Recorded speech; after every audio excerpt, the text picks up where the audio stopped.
Hello and welcome. So this stream will be a little bit different than I usually do, because I am working today.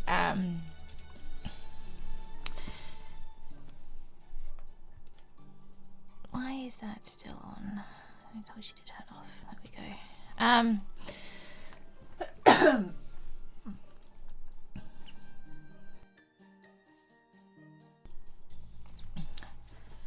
If you don't know who I am Coco Covers, and I will be your bard for this evening or this morning, whatever time zone you are in. This is way later than I would usually stream, but as I said, I am just going to be going through my code today and working on my extended demo. So, more commonly, I am known as CL or Courtney, depending on where you know me from. And I am the owner and lead developer of Cats and Lilypad Studios, a visual novel studio making BL, fantasy adventure, slice of life, visual novels. So today I will be working on the in-between. This is my extended demo. Oh, snooze that. And the game is currently in the Steam Next Fest, so you can go and play that right now with our original demo, which is fully voice acted, and we had some incredible people come and voice for us, but unfortunately we didn't get that funded in the Kickstarter that we did way too long ago now. So I'll be updating, taking all the voice acting out because it doesn't continue. So this is the last chance to play the original demo with all the voice acting. But yeah, today I'm just going to be going through my coding and just actually working on the game.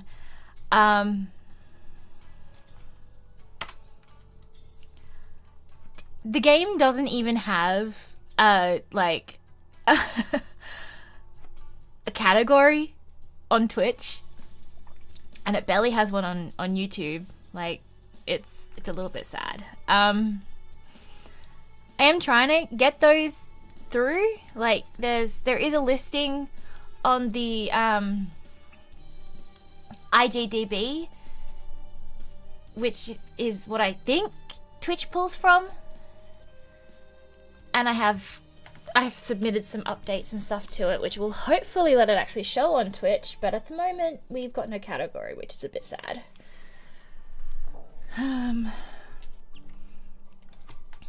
So yeah, one thing that will completely change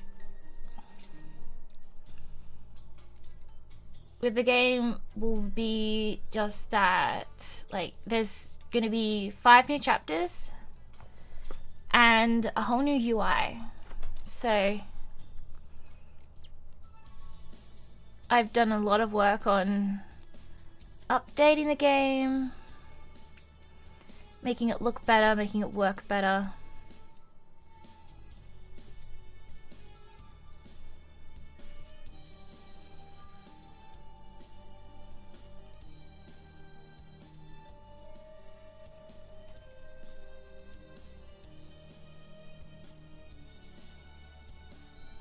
Not in the gallery.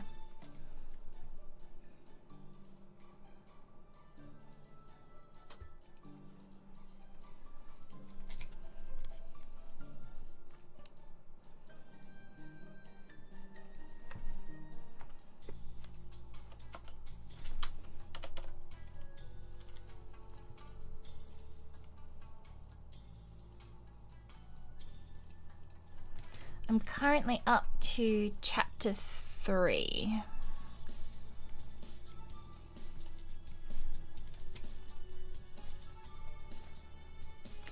So there will be spoilers for the game. throughout this, as I'm just going to be working on it, but I'm not actually going to be like reading out any of the text or anything like that. So if you're interested in just watching me hit refresh 1,000 times every minute, then stick around.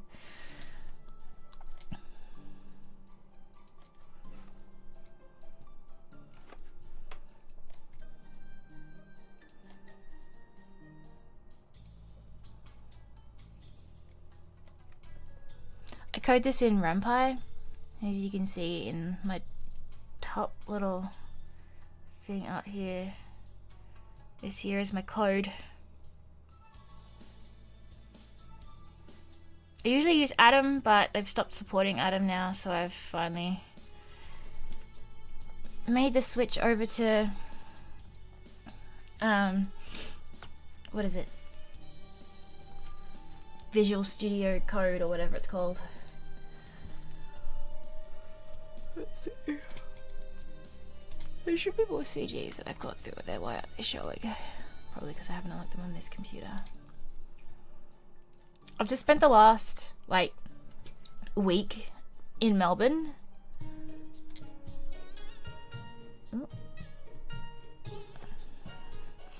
For PAX, which was super fun. We watched Cult of the Lamb is like huge, has a huge presence at PAX. It's something that I'd really like to play on the channel eventually. But like, it's got so many panels, and they had like a temple built, and they married like two couples on the Sunday, and that was a wild experience. I watched a cult leading lamb marry some folks, so that was a lot of fun.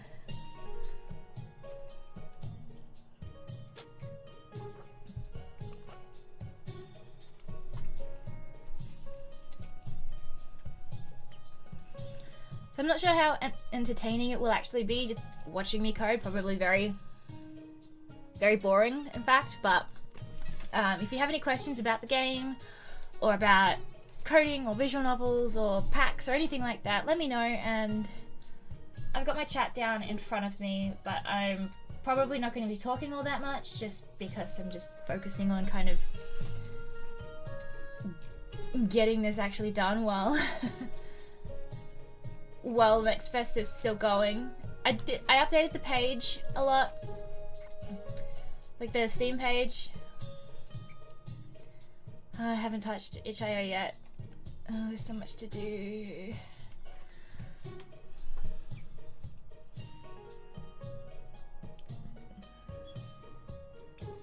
Look at Emrys, he's such a good boy. He looks like a grumpy boy right now though.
No, I think it's better with just a black background.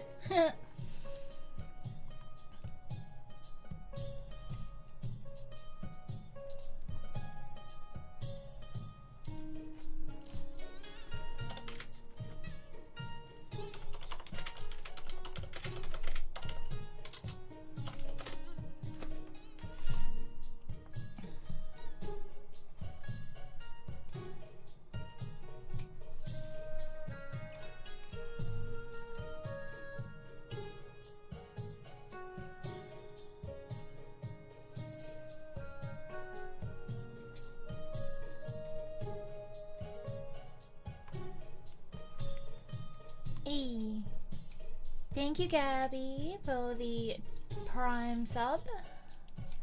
Let me see.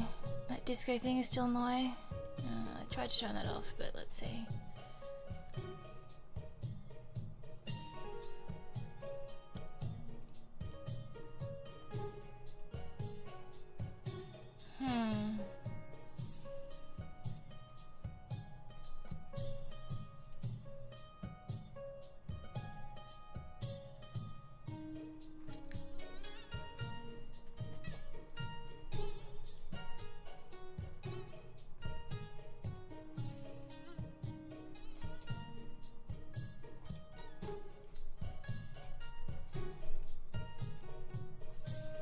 Yeah, I'm not sure how to actually get rid of that.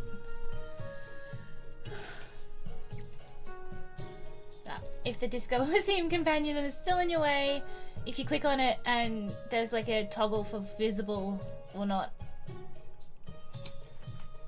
I don't seem to be able to get rid of it without just like completely like uninstalling it. Like there's no way to like, once you've activated something, to like set it as inactive. It's only like delete it.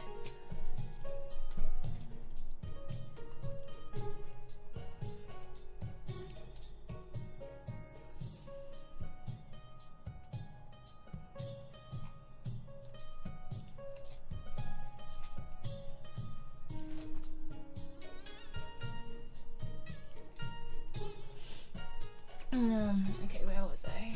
Where was I?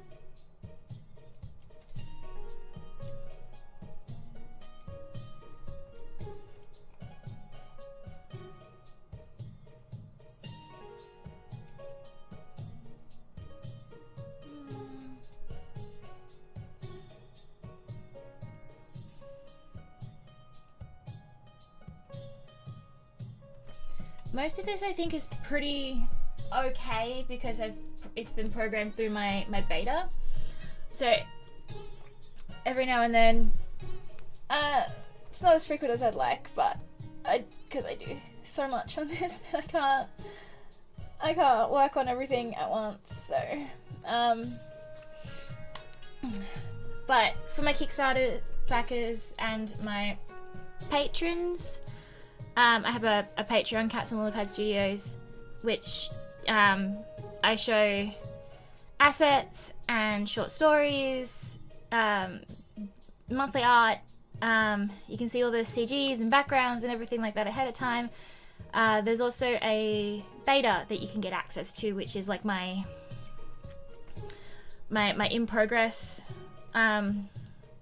development build.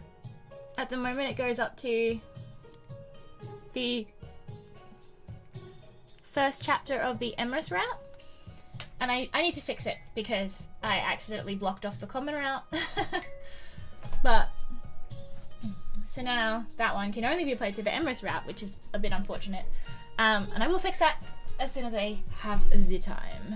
But so far I am in very short supply of that. I can't find where I'm up to in my code. But yeah, I think going through these other chapters, like I added about 5,000 words to the original demo portion, which was originally 16,000 words, and now it is about 20,000. 21, almost 21,000.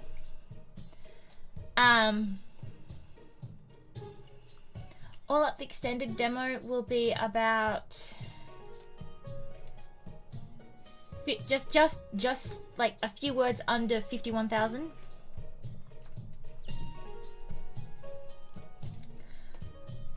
Which is a bit wild, and that's only like half the common route. And then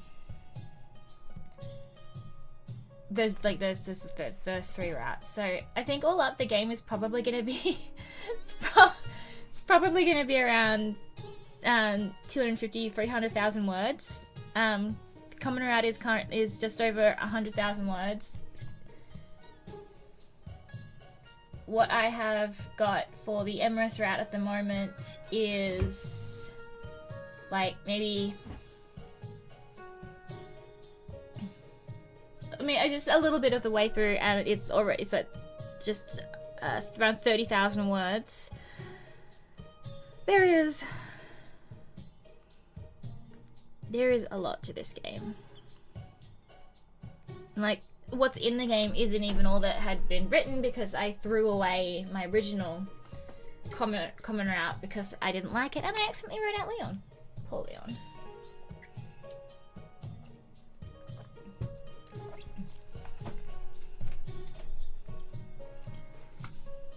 Where? Aha, there we go. That is where I'm up to.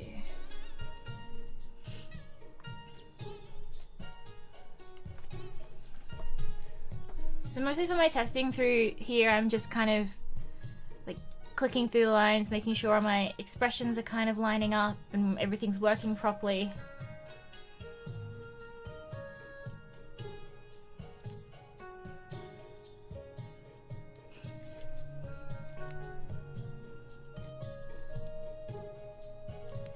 Fluffy.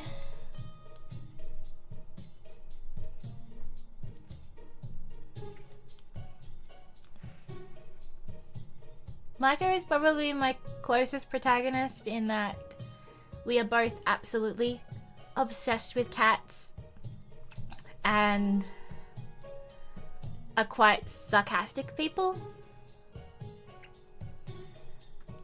Actually, I think all my protagonists have a measure of deep sarcasm to them.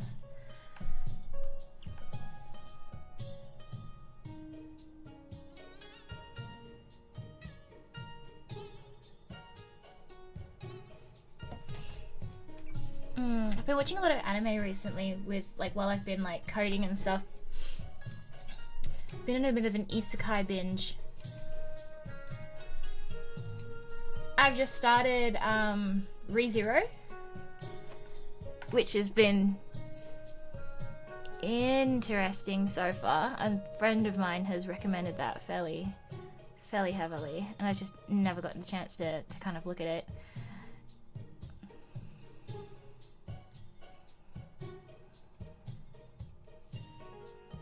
It's so awkward.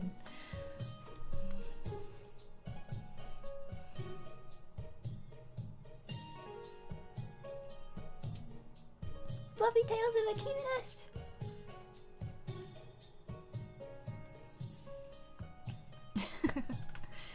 I am so sad that we didn't get the voice acting for this, but then it's also allowed me to like go wild with the script. Like, I couldn't have updated anything that I did in the demo, and the actual like the word count that has exploded at the moment to make a better game. It's made the game much better, because originally the common route was only like 40,000 words long and a bit horrible. Now it's 100,000 words long, and I think it's better. I hope people agree.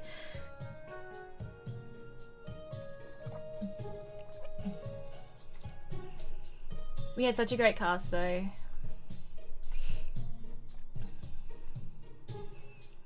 I'm hoping I can get them back for some extra things, like maybe some audio dramas and things like that. I had so much planned, and then my budget went down the toilet, so the Australian dollar sucks. It sucks big time. I had so many plans, and then suddenly everything cost double because our dollar dropped so much. And now I can't do it anymore. And that is sad.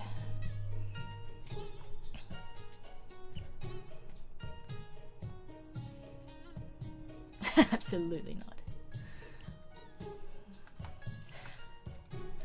One of the interesting things about going through and testing after a while is that I have forgotten absolutely everything that I've written. slow drop.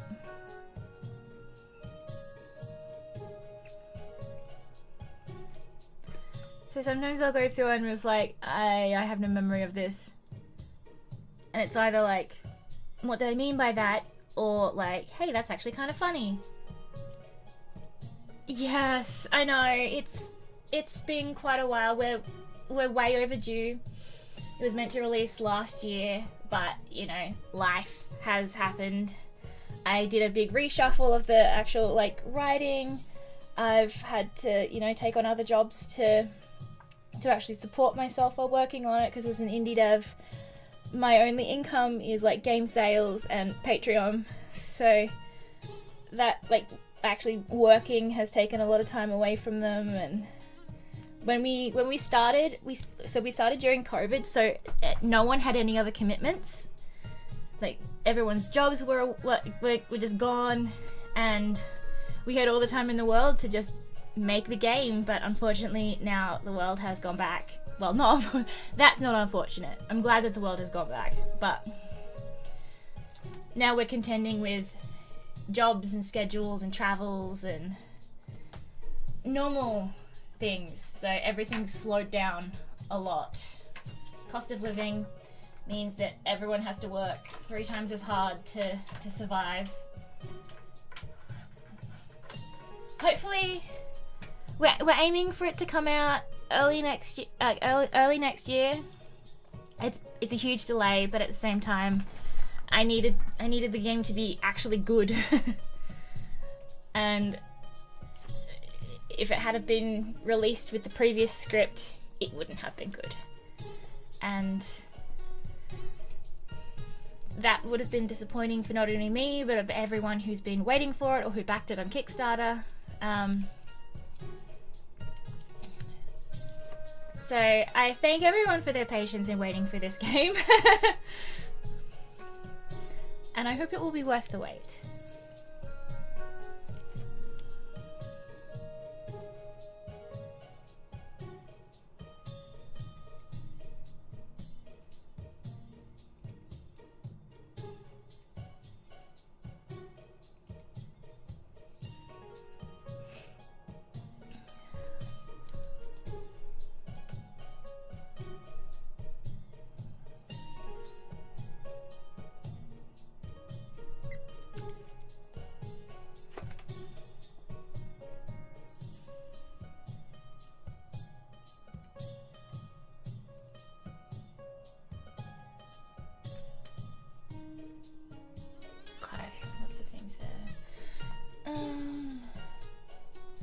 What have we got?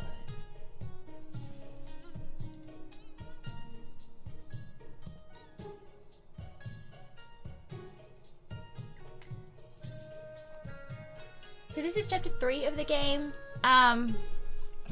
The demo is chapter 1, and then it goes through Micah waking up in the inn with Emerus on top of him.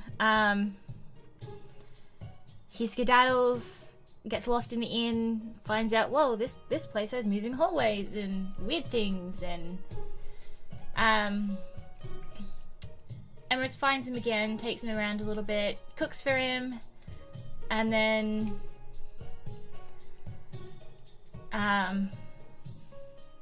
Micah will investigate on his own a little bit more, get stuck in an endless hallway that a cat can walk through, but he can't. There's a stupid password sequence to let him through the wall, where he sees the big mysterious doors for the first time. He then meets a monster who chases him and his little kitty guide out into the river, where he meets Leon again. but it might not actually be Leon. He's not sure. And that's what brings us to like this. It's a very condensed version and it doesn't make it sound very good, but that's the cliff notes of chapter 2. And then Micah wakes up here and he's able to ask Emrys some questions about what's going on. There's lots of, through the kind of beginning of the game, there's lots of kind of pointed repetitive tasks, like occurrence of, or like, you know, Mikey gets a headache, Mikey collapses a lot, lots of, you know, commentary on, like, you know, how he can't sleep or how he sleeps too much, or, and it's all wrapped in with his, with what's happening in his arc, and well, it all happens for a reason.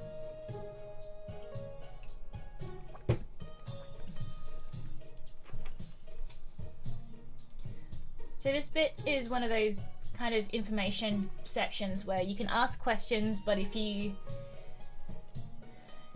don't want to go through it again, or like a second playthrough or stuff, or anything like that, you can just say, nah, that's enough, and you can skip it all.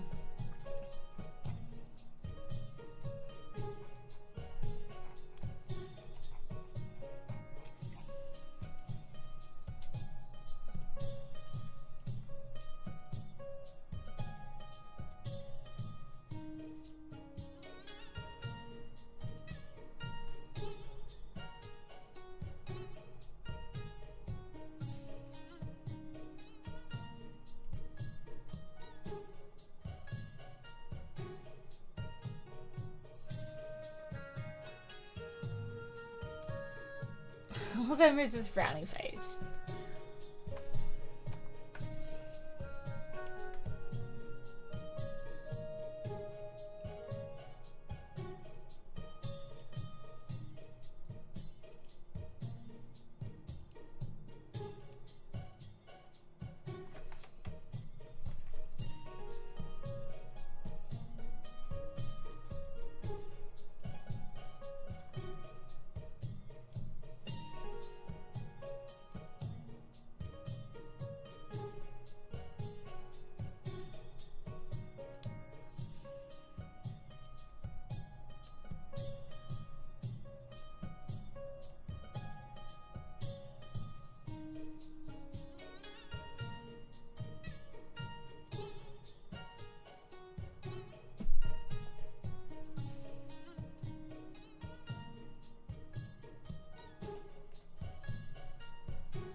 Dramatic sigh.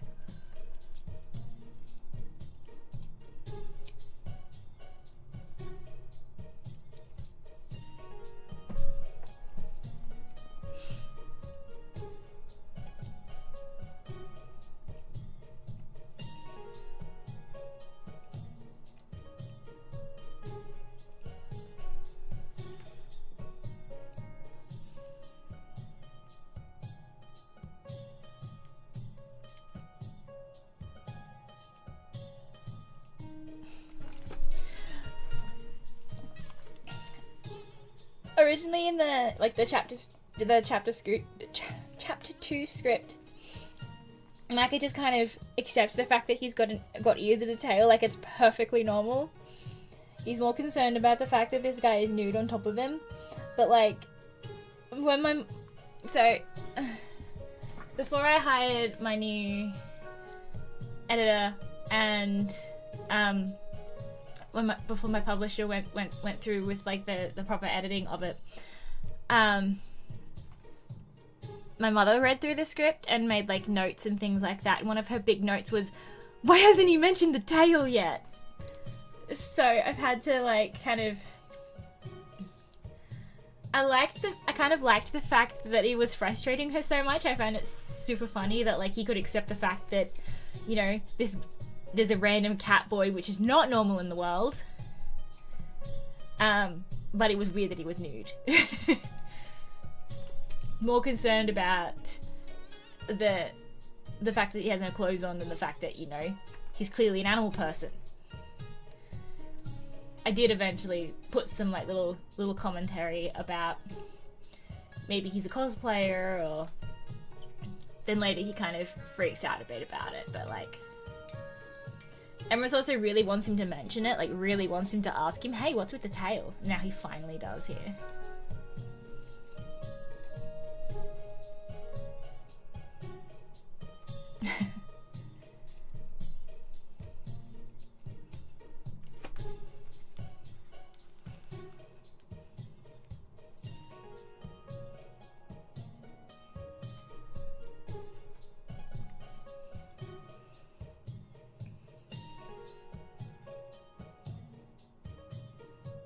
I really want to go to the inn.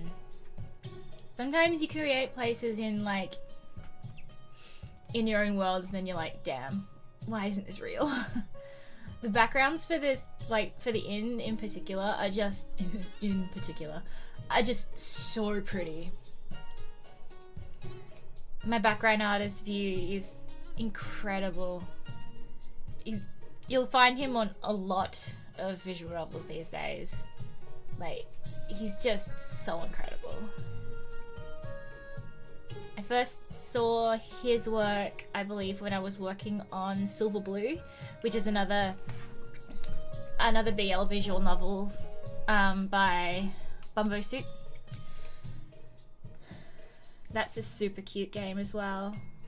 And again, incredible backgrounds. I had a lot of fun working on that.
Something that I had concepted pretty early on for Emrys was that he gets jealous of any other cat.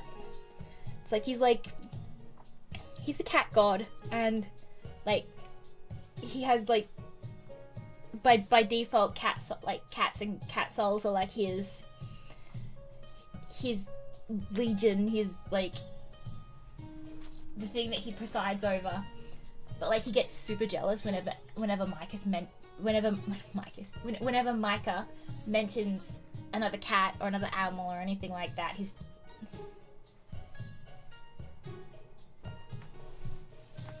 And it always reminds me of that jealous meme. The like, you're the most jealous man I know. You know other men? Except for cats.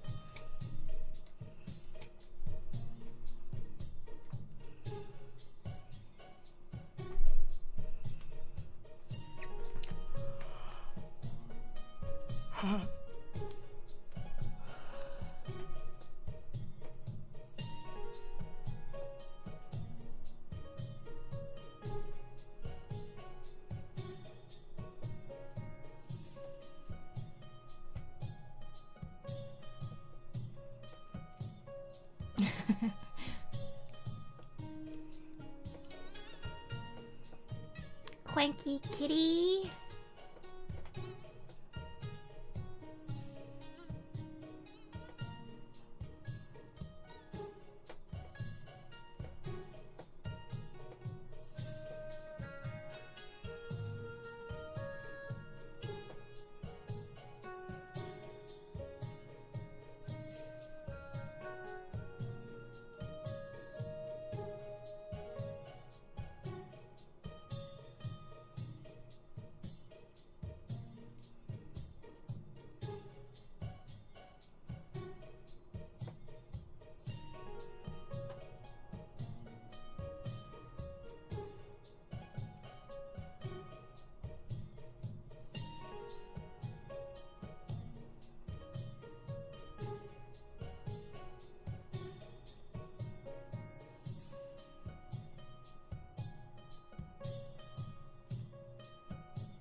This choice is just bully amorous.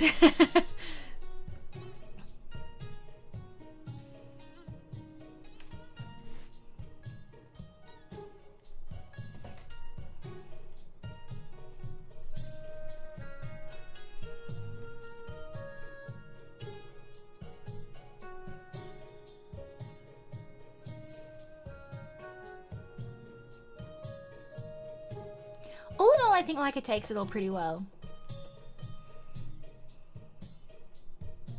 It kind of makes me wonder, like, if all of a sudden...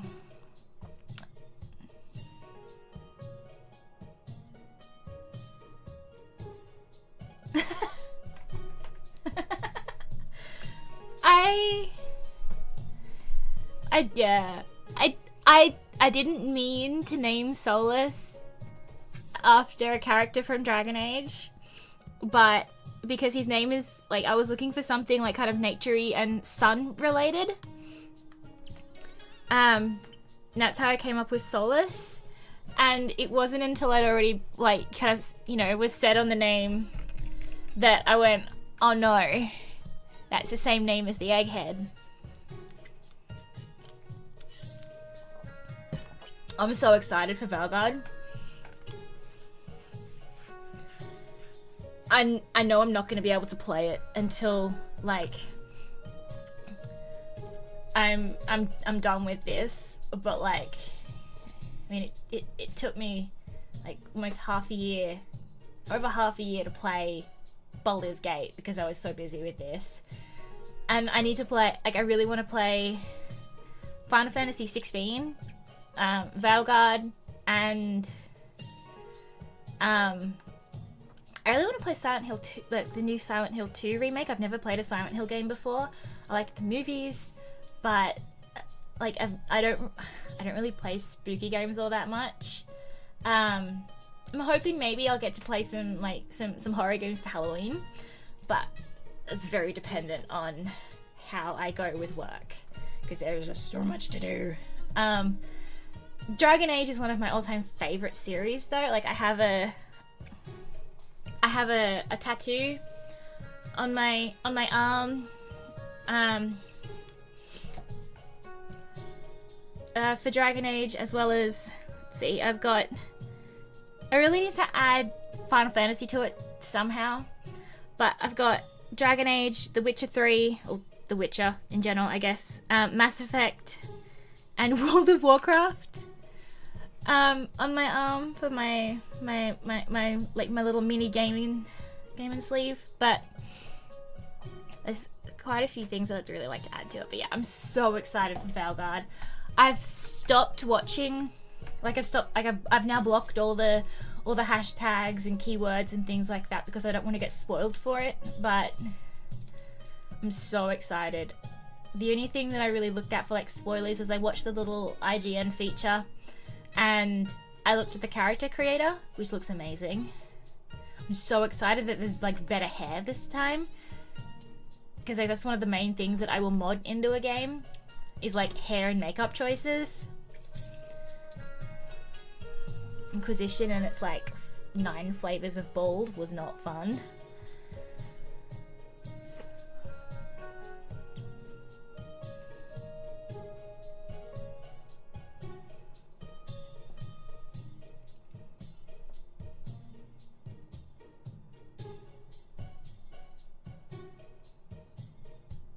Oh, I know. I'm really curious about how they're actually gonna do, like, because there's only like a couple of choices that they've said will be present. I haven't actually looked at the Inquisitor screen yet. But some of the things that they're leaving out is very odd to me, and I'm hoping that they're incorporating other ways to bring those states through, but I guess we'll see.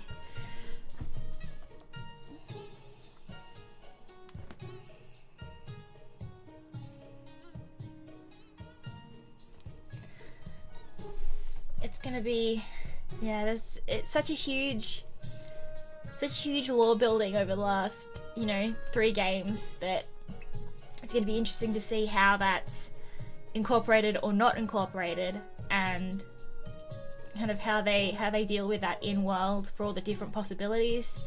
It must be a nightmare to try and actually like keep up with all the possible like variances that they allow to happen. But like it is disappointing to think that a lot of what your game is might not be coming through.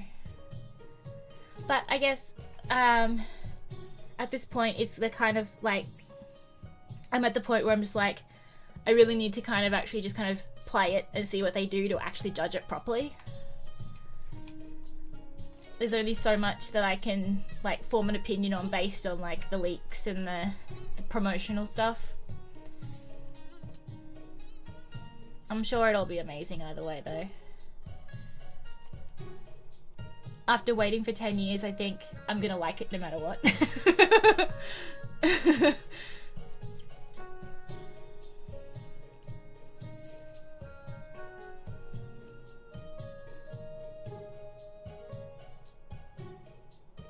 I actually still haven't done a Zevran. I started, my last playthrough that I started and then got distracted by something else was going to be a Zevran run. He's like the only one that I haven't done yet, and it's quite unacceptable of me because he's one of my favorites, but he's the only one in Origins that I haven't actually romanced yet. I have set a keep like world state that my the warden was with him, but I haven't actually played through it myself because I like seeing what all the kind of variations and possibilities that they have through are. Oh god, I miss Fenris. There's just something about a broody elf.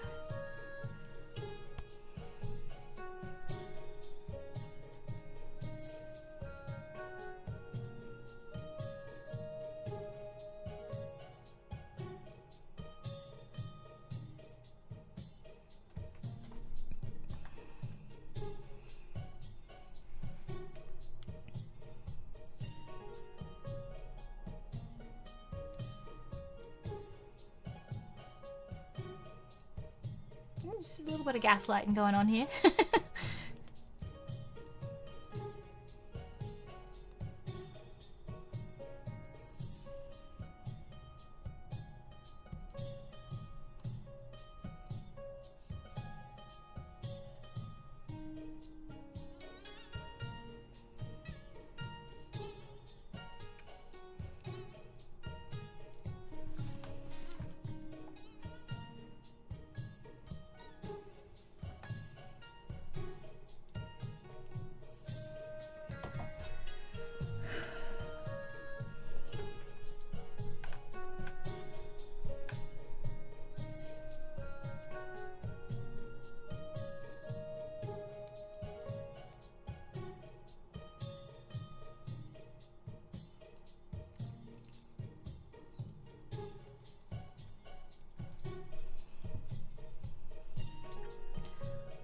Last question.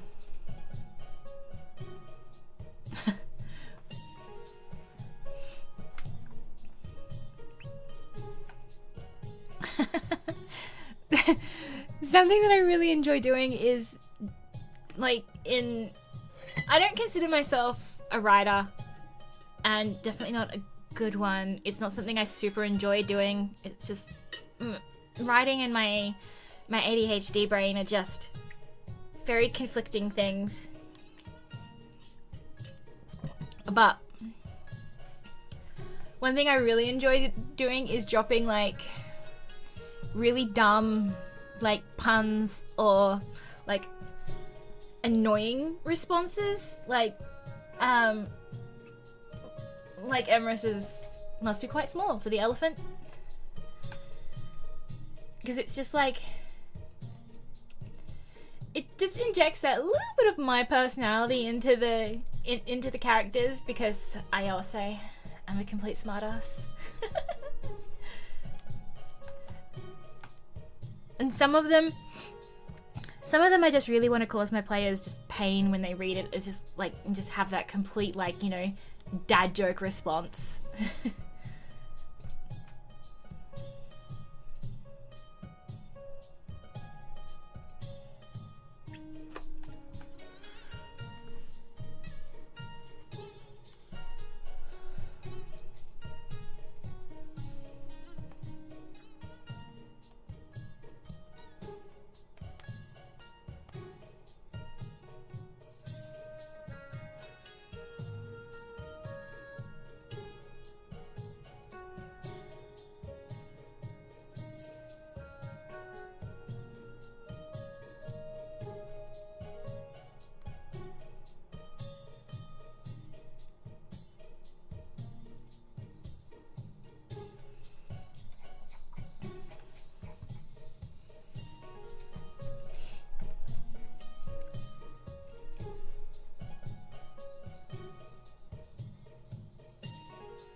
Emrys. I don't know if they're the best or the worst, but Emrys is one that makes the most puns.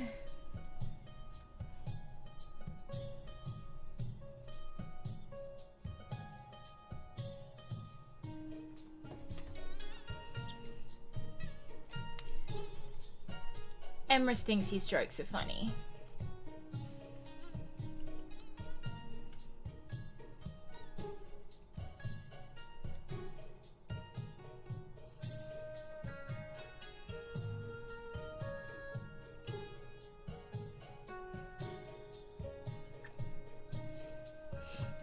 One thing that's difficult in like narrative design is balancing like having multiple character routes is where to put choices, what kind of choices to put in, and like how many.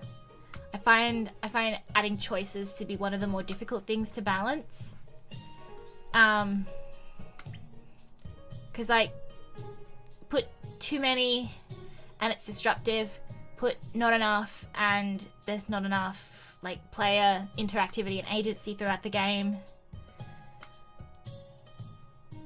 But then you've also got to keep everything organized with points and options and referencing what you've talked about in a choice versus not. You might have learned something different. Choices are very difficult.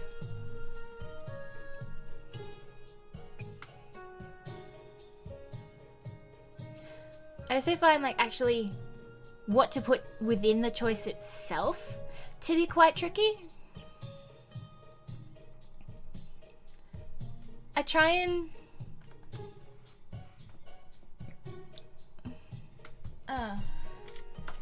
okay.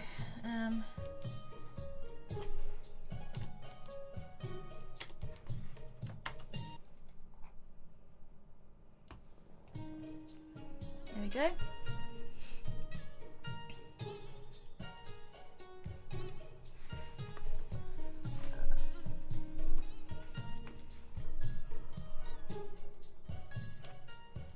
I try and balance the choices between being obvious about who, like, what choice will align with who. I have Royal Alchemist, but I've not yet played it. Like, I know that there's like most options lead to death kind of playthrough on that. I really need to play it eventually, especially seeing as I really like to know how they did like balance their like MC choice, because I think it would be really interesting in a future game to be able like to do an MC choice rather than customization. Just like, you know, you can choose like the male presenting or female presenting MC and then choose your pronouns to it as well. I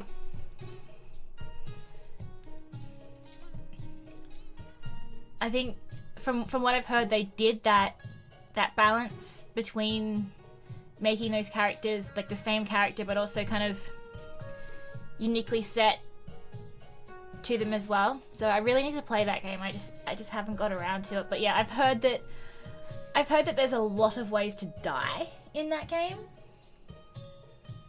It looks really good.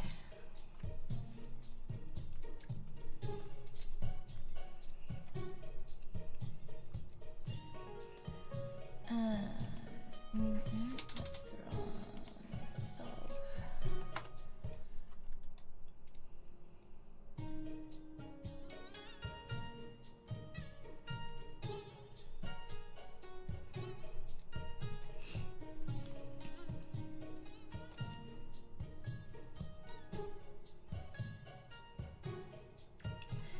It's difficult to balance choices as well when you've got one love interest that turns up a little bit later than the others. Some of my choices will apply to Solus early on, some of them skip him entirely, and then some of them will give you like double points with him. So at the end there's like roughly like, oh, there's the exact same points between each love interest heading into the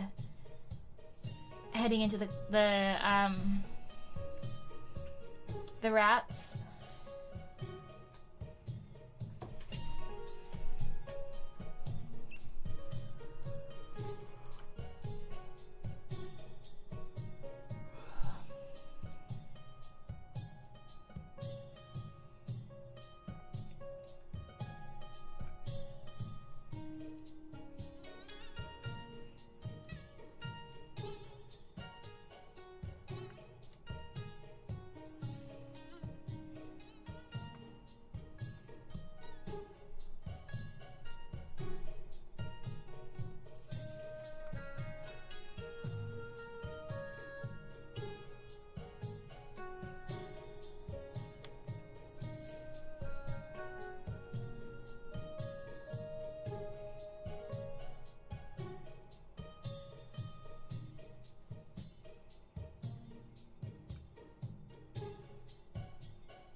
I like it when a character chases another across the screen. It's like, oi, come back here.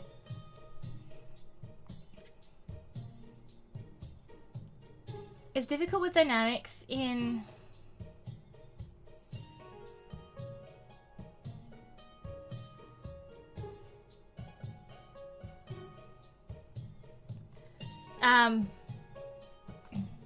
in scenes where, like, either not a lot happens and it's just big information scenes, trying to still make the visuals a little bit interesting, and also bridging the gaps between like CG moments. I think that's one of the more difficult things about VN.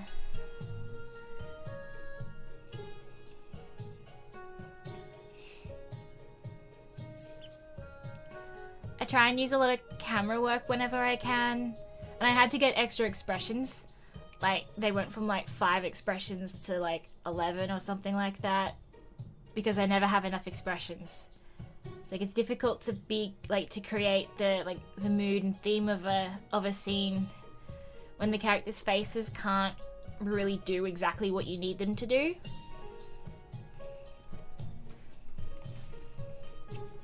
It's like I used to have like when I first started, I had like a base set of like 5 expressions, but then like I keep realizing that I need like, you know, ones in between those, or out, like, you know,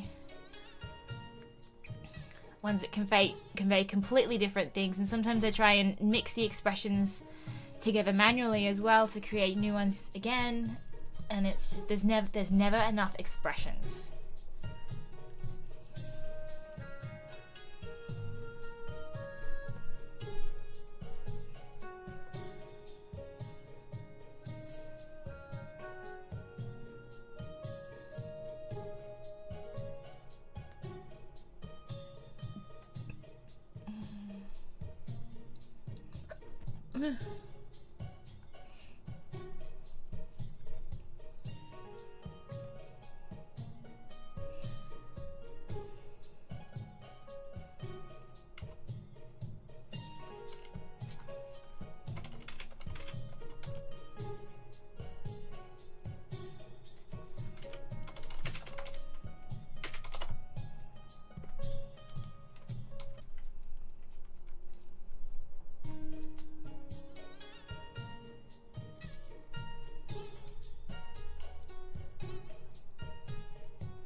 Yeah, it definitely seems to be a love it or I hate it. I think it's one of those things that is like the polish of a game. Games definitely don't need voice acting at all. You're not really losing anything if you don't have it, but good VA is, like, to me, like, such an important thing. Like, I am devastated that we couldn't actually voice the game. I had such an amazing cast who are like exactly who I like heard in my head for these characters. And I mean, part of my job as a freelancer is an audio engineer, so I work with voice actors for a living. So I very much appreciate it when games have voice acting, because it helps me pay my bills. But as a player, I've always looked for things that have voice acting, because to me it brings a whole new level of life to the world and the characters, and it allows them to have a lot more nuance than just text on a screen, and a lot more personality within just, you know, those drawings. It definitely is something that it's definitely like a love-or-hate thing though. Like, I mean, you can't really help if you don't like a voice. There's a lot of like voice types that I struggle to listen to because they're in, like, you know, either a certain frequency or certain accents are more difficult, or you just plain old think that they're like, you know, these characters were miscast. I think it's a very personal and very opinionated thing, and I don't think it's wrong to like it. I don't think it's wrong to not like it. I don't think I've ever seen a VN that has had voice acting that you couldn't turn off.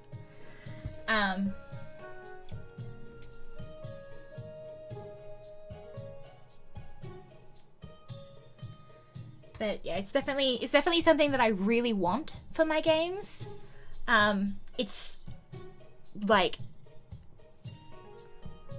incredibly expensive, particularly when you're then converting everything into the Australian dollars. Like, I think for the original demo, which was like, you know, 16,000 words for the, you know, the whole thing. Not all of that was voice acted, of course, but it still cost me, like, between the voice actors that I had, still cost me in Australian dollars like almost $3,000 to voice, I think. Just that portion of it. So you can imagine how much the actual, like, you know, a 300,000 word game would cost.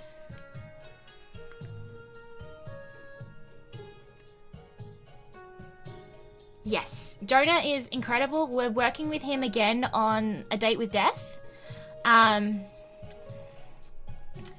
So if you like chat sims, A Date with Death is already available to play now for the base game, and it's got one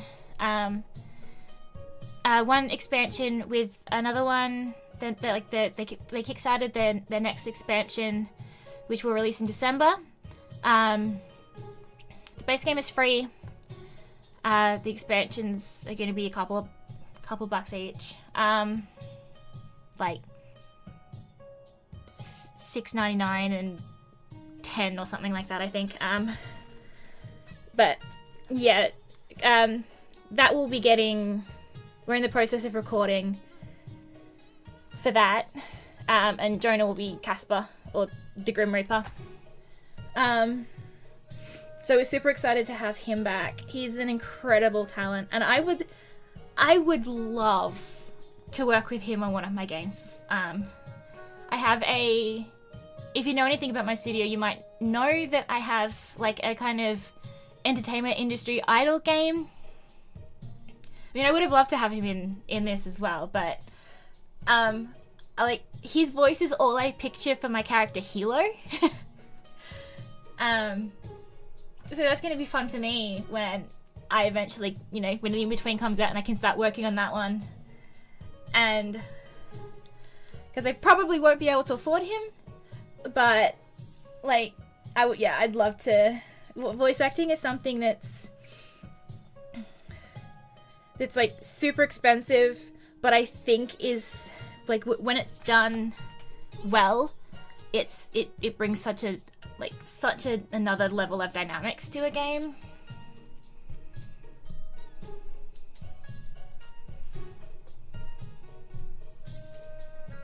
But yeah, The Divine Speaker is still one of my all-time favorite visual novels. I love that game so much. And it has a special meaning to me as well. It's made by two of my best friends. It's the game that kind of opened the door for me for not only being an audio engineer, but also creating my own studio. Everything about that game is special to me.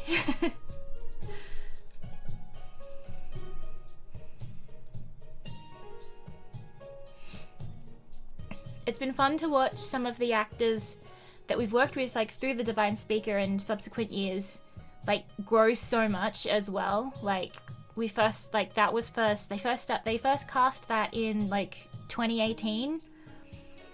And now look at where everyone is. A whole bunch of them are in main characters in anime and popular video games, and it's been incredible just to watch how everyone's grown and changed and careers have taken off.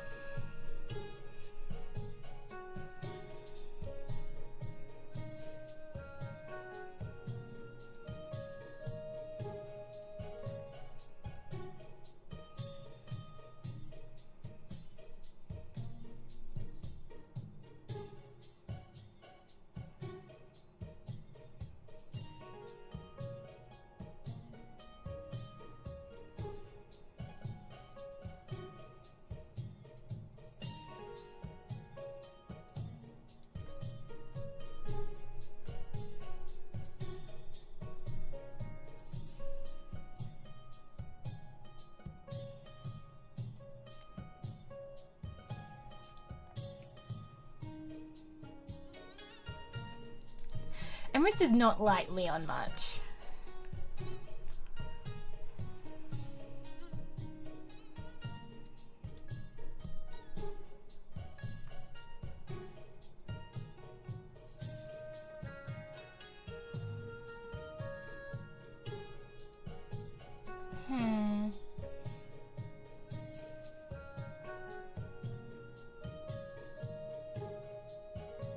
Where is that line?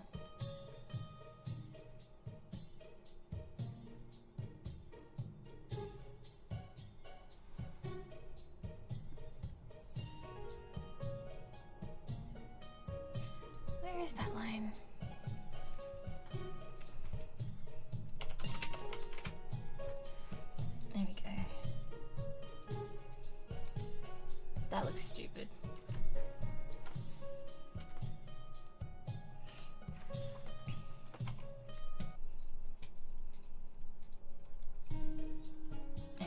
That's better. Every time the like it reloads is me making a... I don't know how well you can actually see like anything happening within like the code portion of it there, but every time it reloads it's me changing something in the code because I didn't like how it looked on screen.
Something that also, like, I get stuck on sometimes is the kind of common use of words. It's like, this says lawyer at the moment, but in other places it was originally solicitor. And during our voice sessions, we changed, like, it ended up becoming lawyer from solicitor because rather than being like a law official, a solicitor in America was more like towards like a I guess a door-to-door salesman.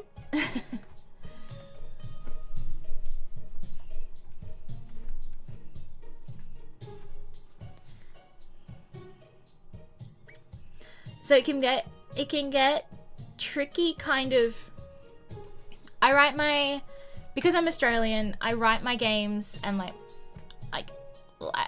writing in general, I write from an Australian perspective, and some of the wordage doesn't necessarily translate when the same things are called different things in other places, or the words that we use here have different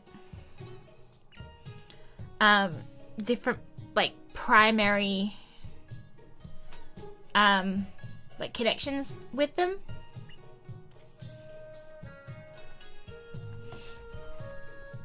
Imagine my surprise when some of the very common things we use here are very rude in other countries. and like other slang.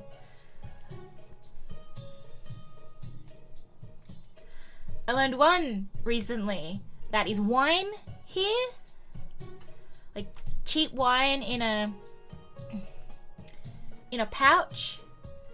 That means something completely different everywhere else. That was a little bit shocking, to say the least. Luckily, it's not the kind of word that I would ever use in my writing, but to just hear it said on stream, and I was like, whoa, that is not what I'm used to that word being. Where am I?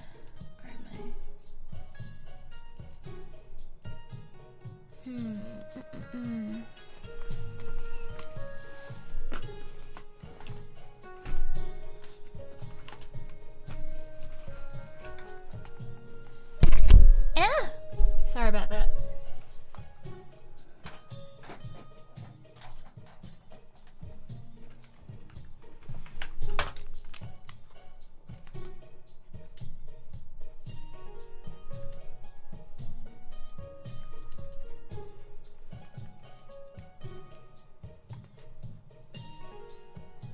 Oh, it does. And it would work very well for nails as well.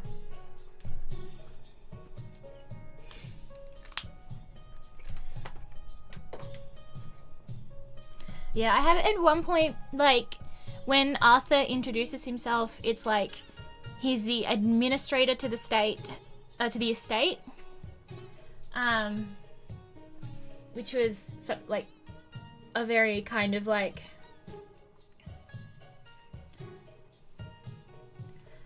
kind of like almost family law-ish kind of thing to me.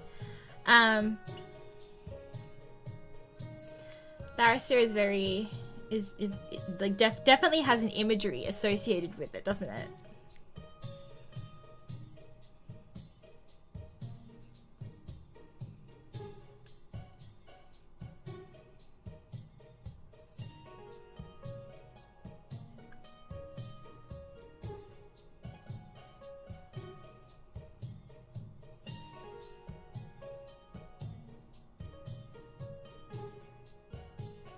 I think the difference between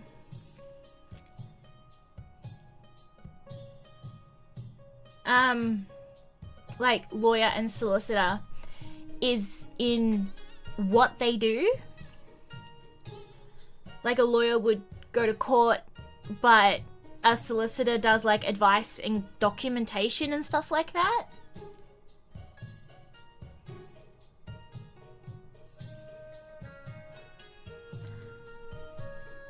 It gets a little confusing.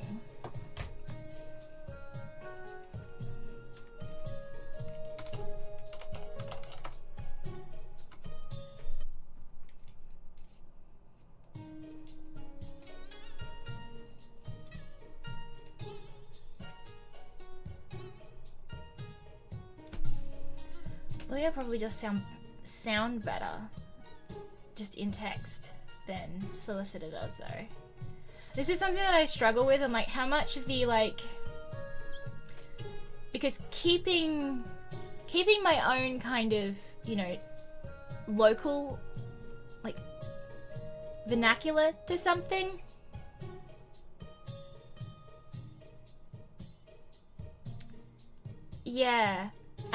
is important to me in my writing, because something that you'll almost never see in games is that like more personal like language of the writer. A lot of like either most things are based in America or written for an American audience, so they're designed specifically to be the most understandable and use terminology and spelling the way that an American audience would expect.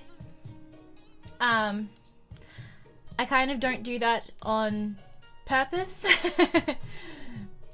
because I like the idea of keeping more of how I would spell something or how I would say something. I find that exciting when I encounter it in games. One of my friends and fellow devs, Whitpop, Red makes games based in Australia, and they're really fun, and like when we're voicing them and everything, they're Australian actors, and I just think it's super fun to be able to see yourself represented in that way, like of, you know, your words still have U's in them, and there's, you know, well I don't love the Australian accent. I think we sound a bit goofy. I do think it's really cool to be able to see that reflected in a piece of media that you wouldn't normally see. And it's such a small thing, but it's also like that struggle of how much do I keep and what's actually worth changing for like the readability and understandability of something. And I get stuck on the smallest, stupidest things. Like, I think I'll probably end up changing everything back to lawyer. Because it was originally solicitor, then it got changed to lawyer, and then I'm pretty sure I'll probably end up changing it all back to lawyer again, just because I'll think about the word too much and then it'll sound weird. But, yeah. Vault-Tec guy. It's the ghoul, isn't it? I bet. That's another thing that I have to play, Fallout. Like, I've played some of, I think it's New Vegas, but it didn't work very well on my computer at the time, so I got like partway through it and then I couldn't stand the crashes anymore.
There we go, we're a lawyer again now.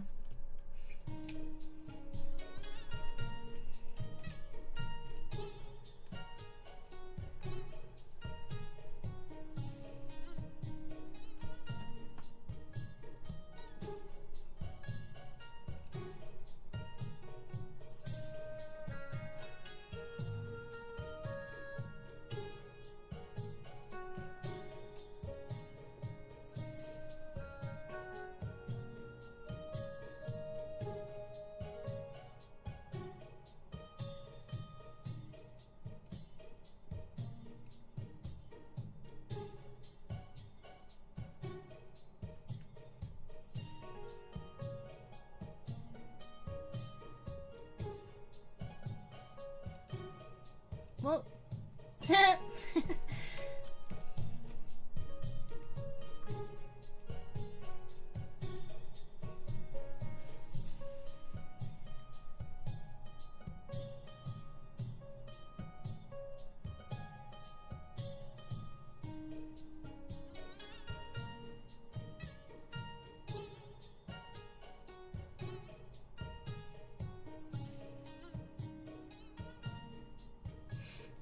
I've definitely seen the odd review which is like marked something as like not recommended or something like that based on the fact that the spelling is different than they wanted it to be. So it's definitely it's a very fine line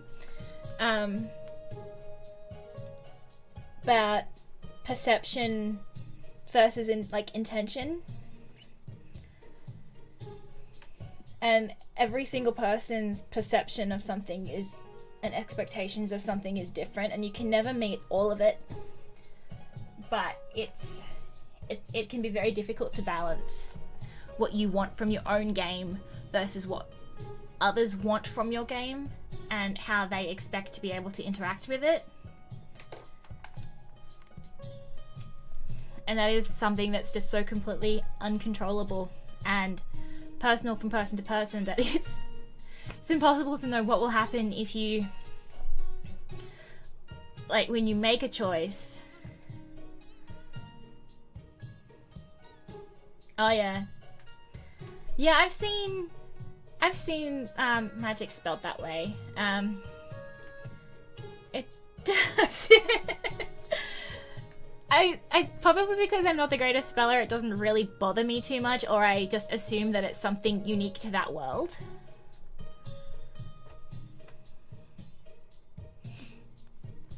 There are definitely some interesting choices in how to spell things, though. I find language interesting because it is so incredibly diverse. Yeah, for sure. But there's also things that you'll encounter that a VA can't pronounce or can't say themselves.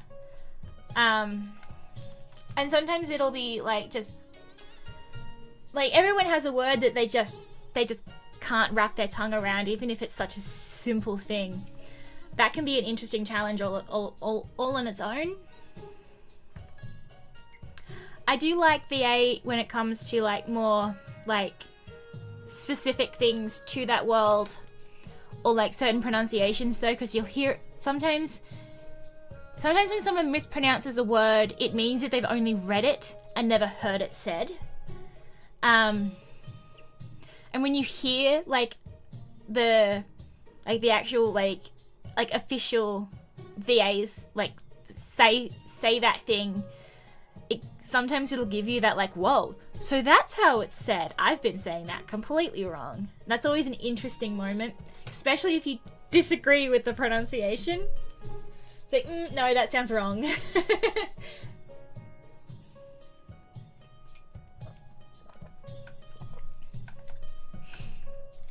like, I can acknowledge that this is what it's supposed to be, but I disagree with it.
But there's so much that I'd like to be able to do within like the kind of, I can see how I'd like to do something in my head, but I have no idea how to actually code it. Like with these flashes of like the you're in danger, and there's some other little bits that I think would be really cool to have, like kind of responsive text in almost like the kind of kinetic text that can kind of wiggle, or you can kind of push around the screen if you run your mouse through it. There's some like little touches that I'd love to be able to do that I just can't. I don't really have the time to let my brain figure out how to do it, because if I'm in a rush or against a deadline, I can't learn anything, because I start out stressed and it only gets worse from there, and then I can't learn anything and all I do is cry.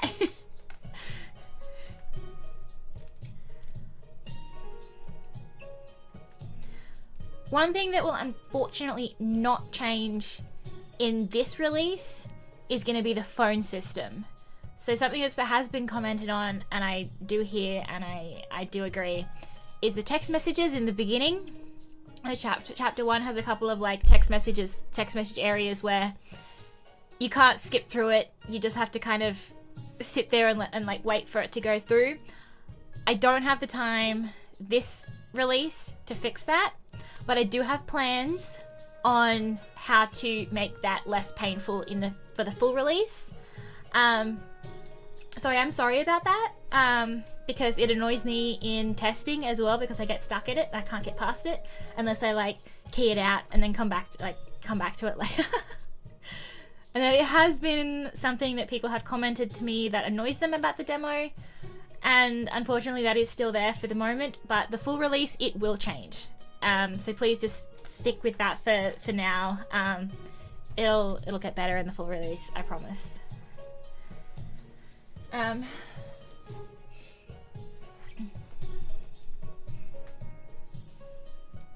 will... That's not the screen I want. I will be right back.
Okay, sorry about that.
The new UI was something that I did not expect to get.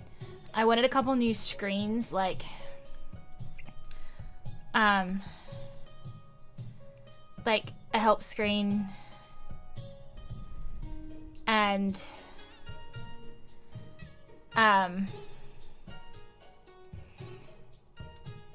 credits and something else. What was it? A chapter screen, which will probably only be used for the routes.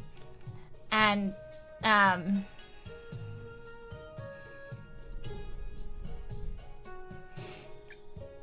love SCGs so much, they're so pretty.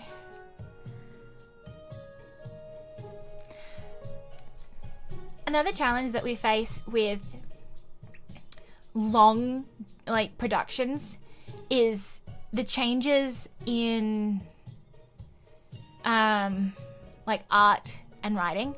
I had to go, one of the big things that I needed to update with this extended demo was how everything was written in the original demo, because I wrote that in I started writing in November 2020 and a lot of that is still was still that same script. I'm a completely different writer now, and a lot of that is in part to how I've adapted, just how I've gotten a little bit more used to writing and how I've adapted my style to try and emulate more what I admire about the way that my publisher would edit my writing. One of my big inspirations as well is the Divine Speaker. I love the writing style. I love the humor. I love the emotion within that writing. And while it's not necessarily something that I was able to capture initially while working with, because 2.5 Studios is my publisher for the In-Between, who also who made the Divine Speaker, and I admire everything about them as developers, and they're incredible people as well. But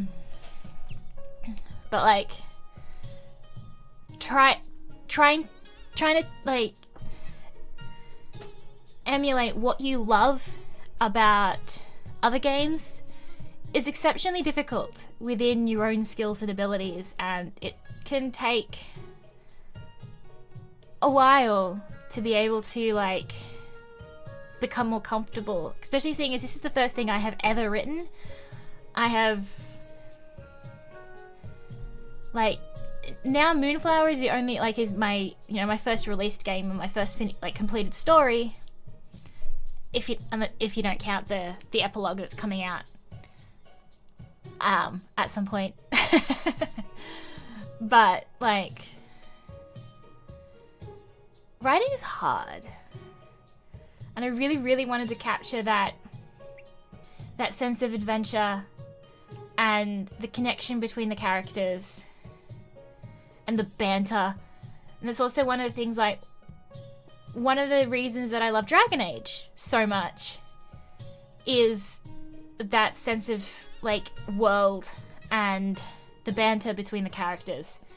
The banter is like my absolute favorite thing, and something that I haven't really been able to capture as much as I wanted in the in-between, because all the characters are a little bit more separated than I would have liked, even with the even with redesigning the story. It just hasn't, it turned out to be the kind of story that all of the characters together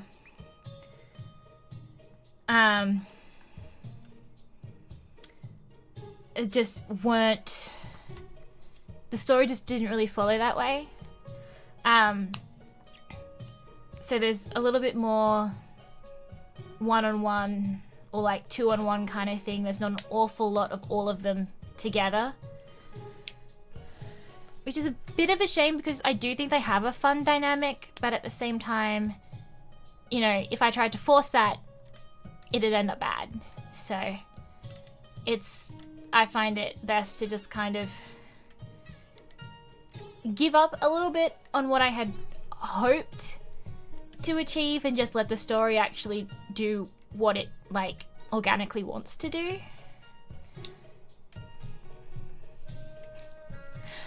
I feel so bad for Leon, though. The original script, one of the reasons that I had to redo it was that I kind of just accidentally wrote him out.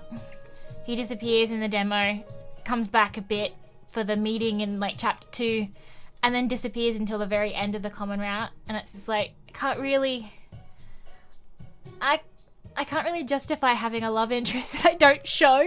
Like, I didn't do it on purpose. It's just how that story ended up, and that's one of the reasons why I had to scrap that whole thing and completely redo it.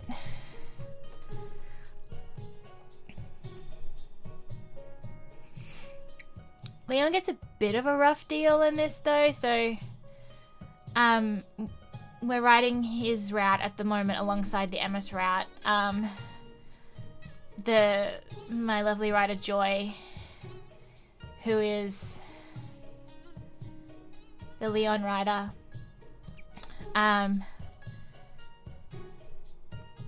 also the lead dev of Lilypad Studios,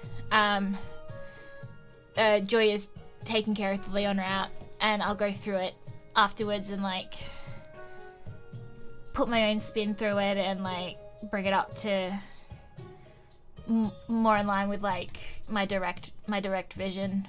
But that's making things go so much faster, and I'm so grateful to have Joy on board, and my new editor Newbie as well.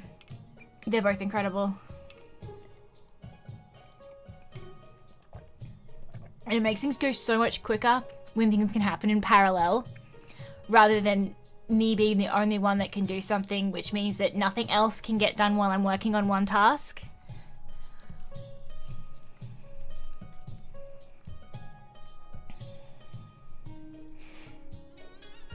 The common route is a little bit mean to Leon though.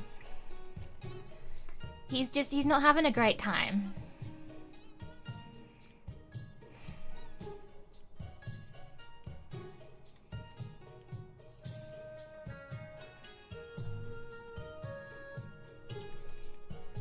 Maybe I need...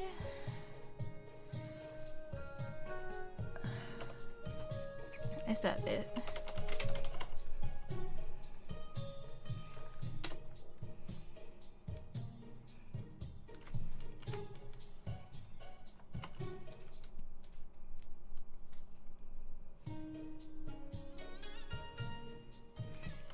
Thank you so much, and thank you for joining me. The extended demo will be up within the next couple of days, so you can play it yourself.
Oops, what's that meant to be?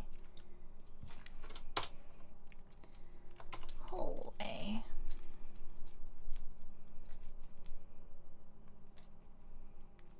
Nope, doesn't like dark. Okay. Do I not have that one? Where is my recolors?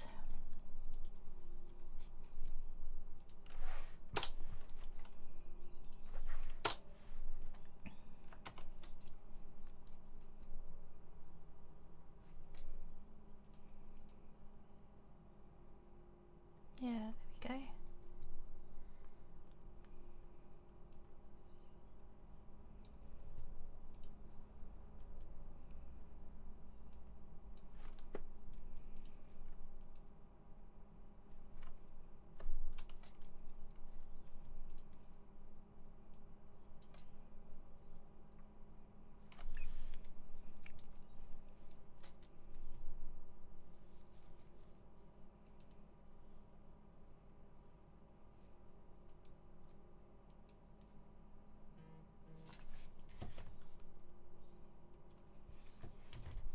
I kind of love the atmosphere of when, like, the kind of music still, ooh, like it's meow.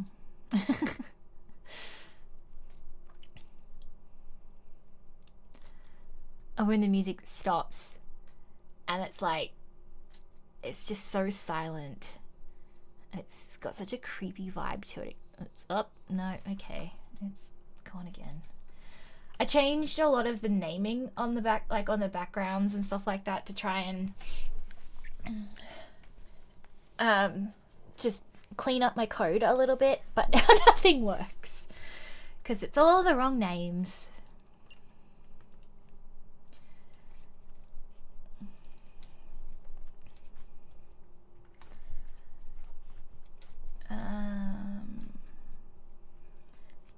Now where was I going here?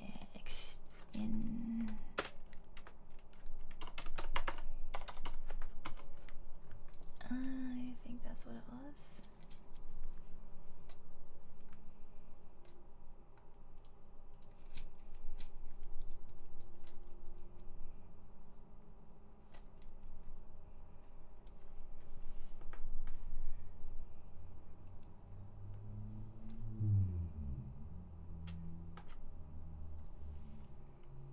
Have I not brought music back here at all? Let's see.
It's a very short place to it though.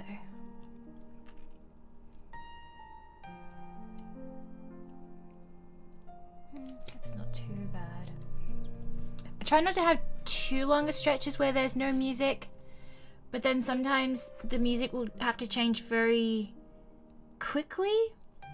So there's only like a very short like scene that the music actually plays through before like the scene changes and the music changes. So it's hard to kind of know, do I want to put music through there or do I want to extend that silence? so it doesn't, you know, start and stop like super quickly, especially if you're a fast reader.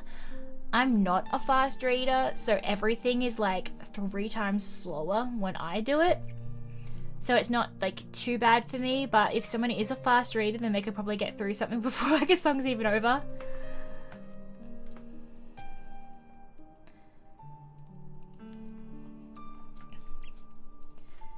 Depending on where you look, you get a different answer. But at around about, so I think like the actual word count is like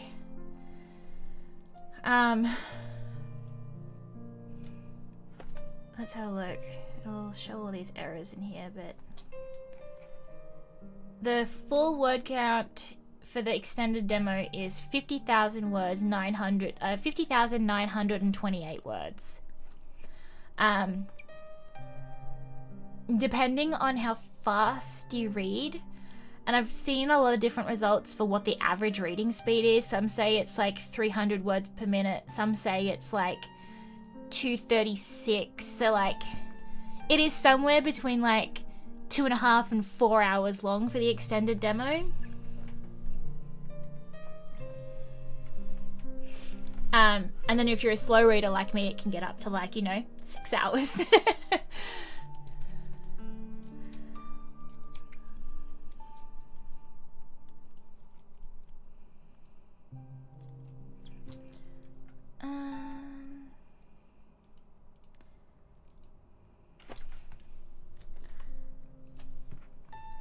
I'm always battling between, do I want to do like, you know, camera work, or do I just want to like leave it?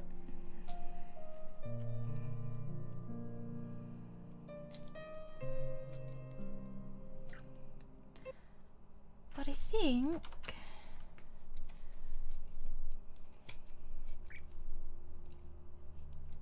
oh wait, no, I need this one.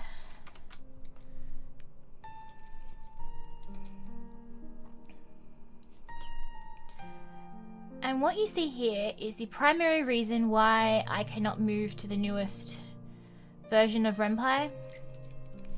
Because this is the action editor, and this is what I use for like all of my camera work.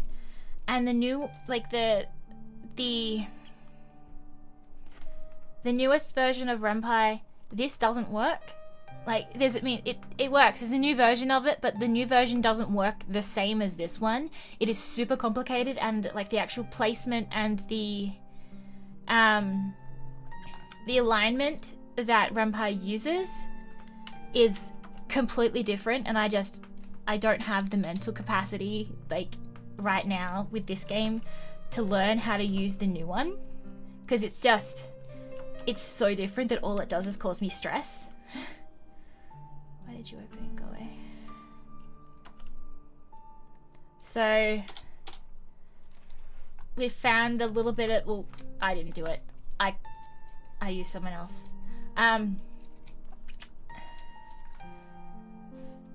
There was like, friend found a workaround to some of the camera issues that we were having with this version to make it work again, and now I can never leave it because this is the only version I know how to use. I mean, the new one can do some cool stuff, but like, it's not the same, and I don't know how to use it, so it's so stressful. And things that like were easy, changing how they operate is just so incredibly, it slows everything down, because then you have to relearn how to use the engine and how to use the things, and then things break, and it's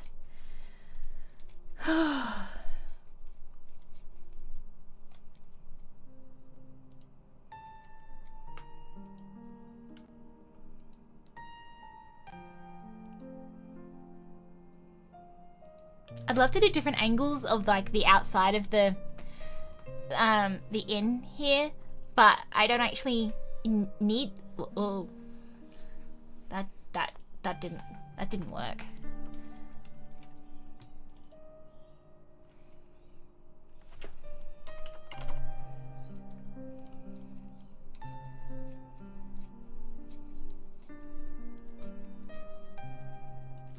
Oh, because that's what it does. It doesn't...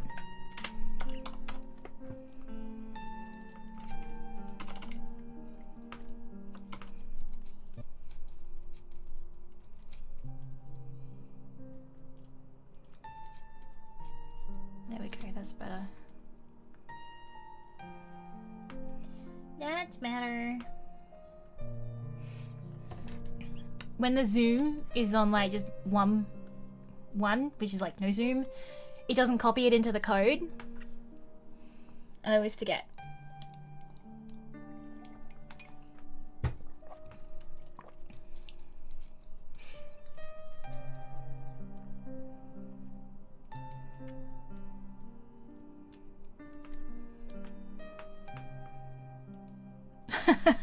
Oh, I forgot. Sometimes I try and make my own assets. They're like, like kind of free source, like images and things that I kind of draw myself or like find from other free sources, stock images and things like that. And I tried to add in the little picture that he draws by drawing a cat myself, but I cannot draw. So it was the most horrid little gremlin creature you have ever seen, and some things will still be kind of placeholdery and that I found the asset and made it myself. It looks passable, but it's definitely not of the same quality as the other things that I've actually gotten made. And that for the full version, I will go back and like get an actual artist to make. But I cannot draw. Like, I am a absolutely woeful artist. My stick figures are questionable.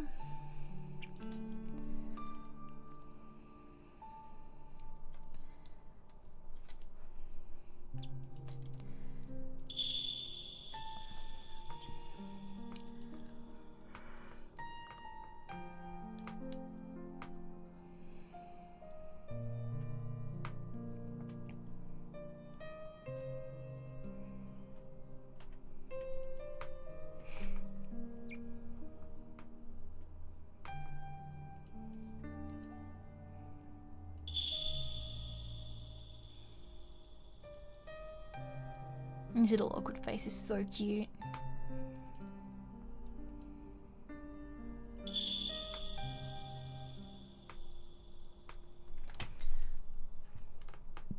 I feel like I need...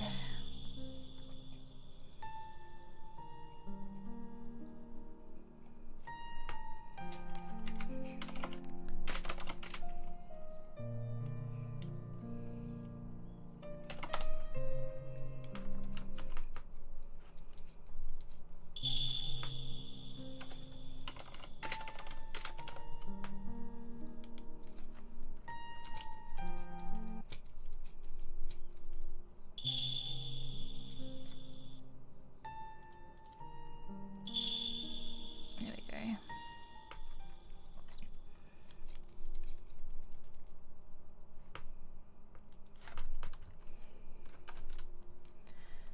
I think I might have a problem when it comes to like zooming things and like panning and stuff, because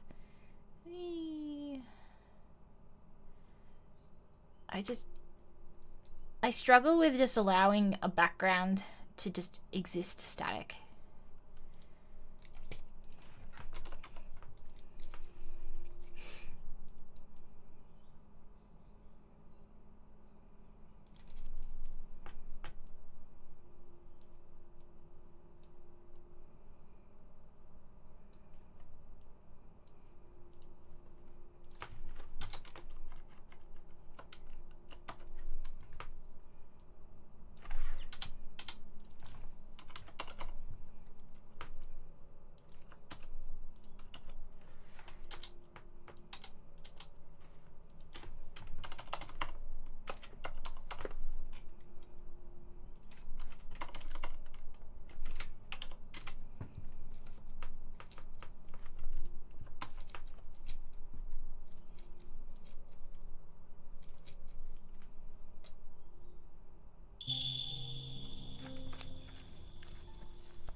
needs to be longer.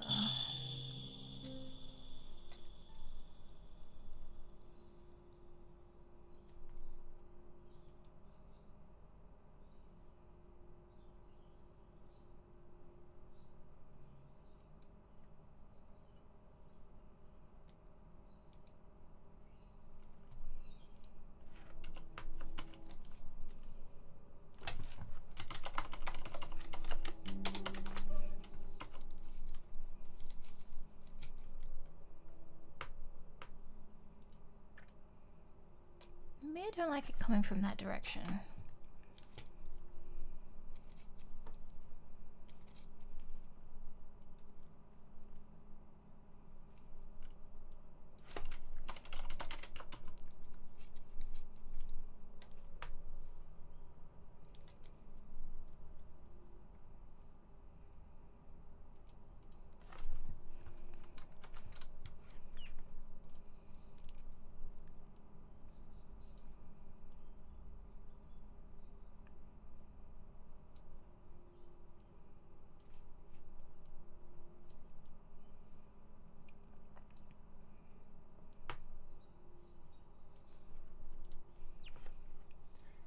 Maybe it needs to come through here instead.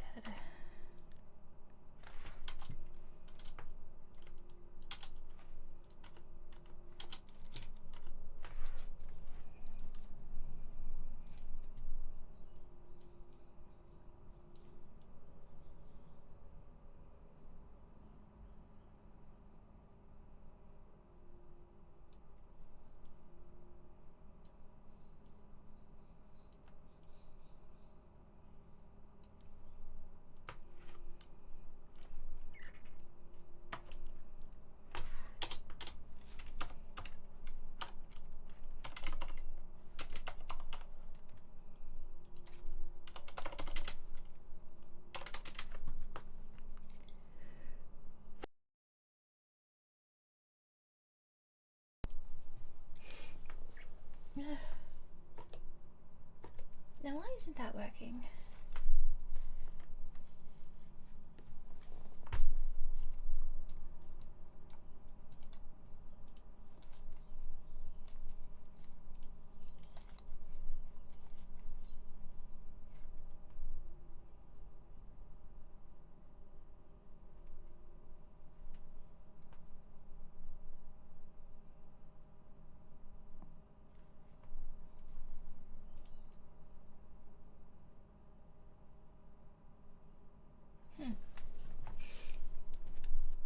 My Stream Deck isn't working. I really don't like how close Stream Deck and Steam Deck are. I really feel like someone needs a better name. Or not necessarily a better name, but a different name. Because they're too close and it's very confusing.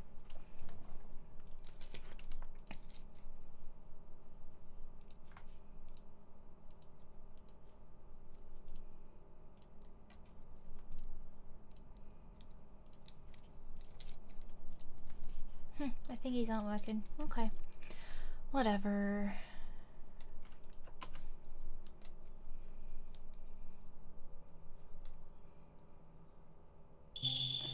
Now let's see. Will this look better?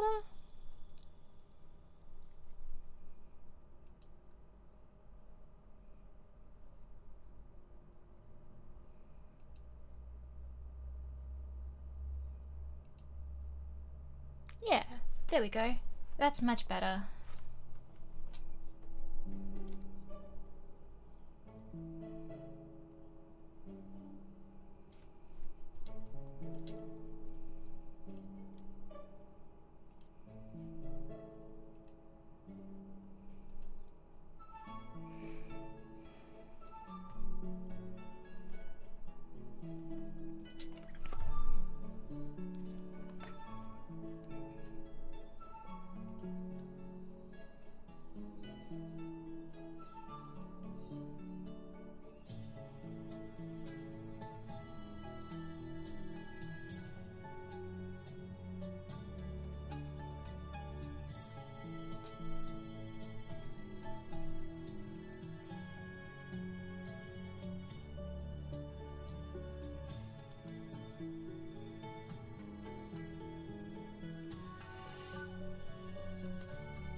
little bit more.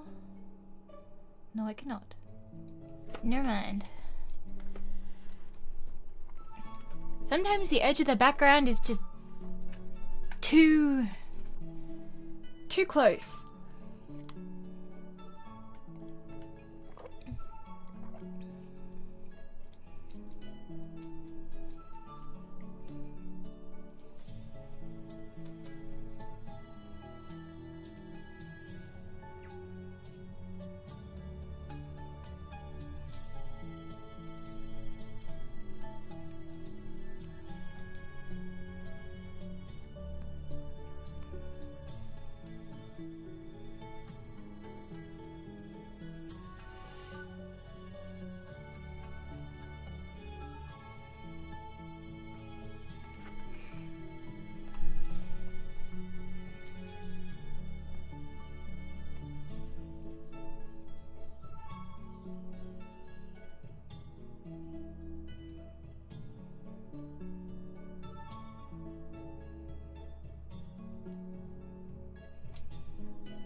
As a little Easter egg, if you have played the little jam demo, The Ocean at Night, you might recognize Nero's noodles. There's something I really like to do in my games is reference other things that I've worked on or things that I like. Most of the time I will change them in ways that don't get me sued, but when I've worked on the game as part of the development team, then I can do a little bit more direct. A little bit more direct connection. I really enjoy putting little hints and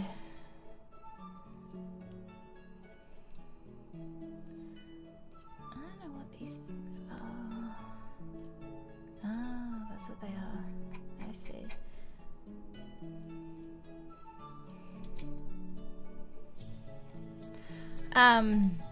Yeah, putting little references and stuff into my writing is something that I find really fun.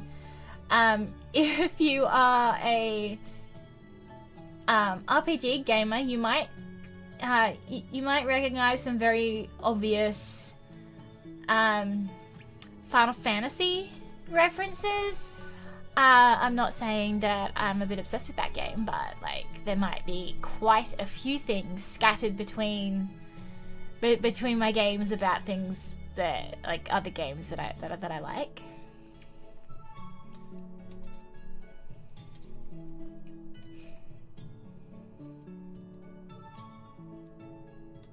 I really don't know what these things highlighted are. In my coding, there's little boxes around certain characters. And I don't know what the actual little boxes represent because nothing happens when I mouse over them. I guess it's just saying that they're like not Renpai versions of the punctuation. Like it's like the little boxes around like the apostrophes and the M dashes and stuff like that. Very strange.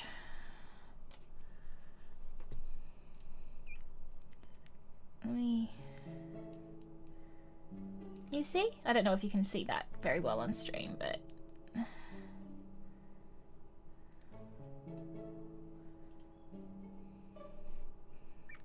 these little boxes around them.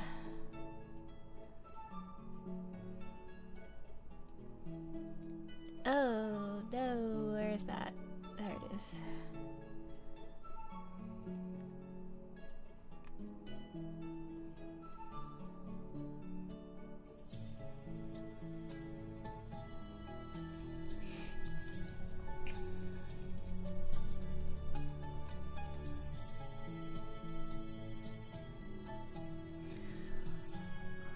I don't really know VS Code very well yet. I've only been using it for a few days. I had to change the color scheme though. Like, originally I think the writing was like red or something like that. I could not cope with that. I've been able to cope a little bit better with the other things being different colors, but like, you know, like the names and the, like, you know, the show, hide, all those kinds of commands are different colors in this scheme, but I had to do my best to find one that resembled the most closely to what I was used to with Adam, because color coding is such a huge part of the coding process that like you get so used to it being like certain things being certain colors that you start to look out for and categorize things by those colors, that when those colors change, suddenly you don't know how to code anymore. It's a lot, but it's a lot more brain happy with the text being green again. So that's at least mostly what I'm used to now. So that's okay.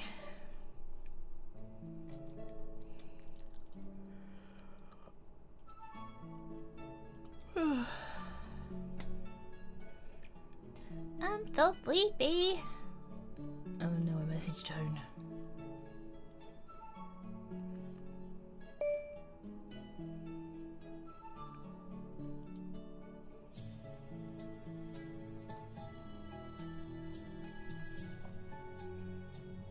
This will probably be another moment where in the future I add like a phone thing back into it, but at the moment I am just a little bit too brain heavy to really focus on the phone at the more. There is more that I'd like to do with it and more that I'd like to add. Like, I'm going to add like some Patreon previews and some like if we can get, you know, show our, you know, access our trailers and other like some things for other games and stuff like that. Maybe even made some opportunities for, like, you know, some other devs to include some stuff that shows on the phone. I haven't quite worked it out yet, but there's a lot that I'd love to do with the phone, and then expand it even further when I finally get to hard agency, because I think that there's a lot of opportunities there to do, like, kind of expand that a little bit further and have, like, you know, a calendar system and scheduling and stuff like that for it. But right now it'll probably just be a picture on the screen eventually. I'm not very good. I am not very good at creating assets, even when I have most of the things made for me by someone else. I just don't know how to put it together. I am not very artistically creative. I can kind of see something in my head, but then actually trying to piece it together physically or digitally, as it were, is just weirdly beyond me.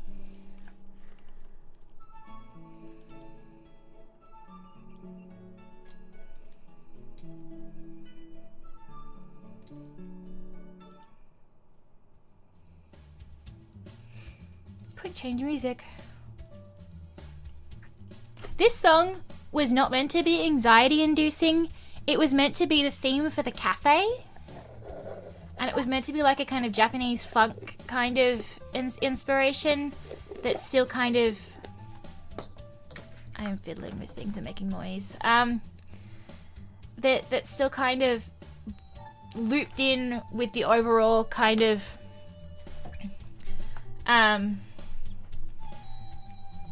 instruments that get used throughout, like the in and the spirit world, because there's lots of inspired by, like, you know, within my inspiration tracks there's lots of, like, you know, things that have shamisen in it, and I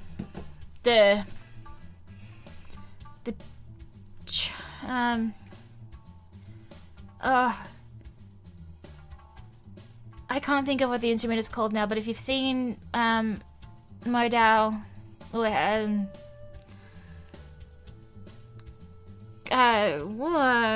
Grandmaster of Cultivation, or whatever its English title is, Modazushi. The instrument that Lanwanji plays, there's a little bit of that through some of the songs as well.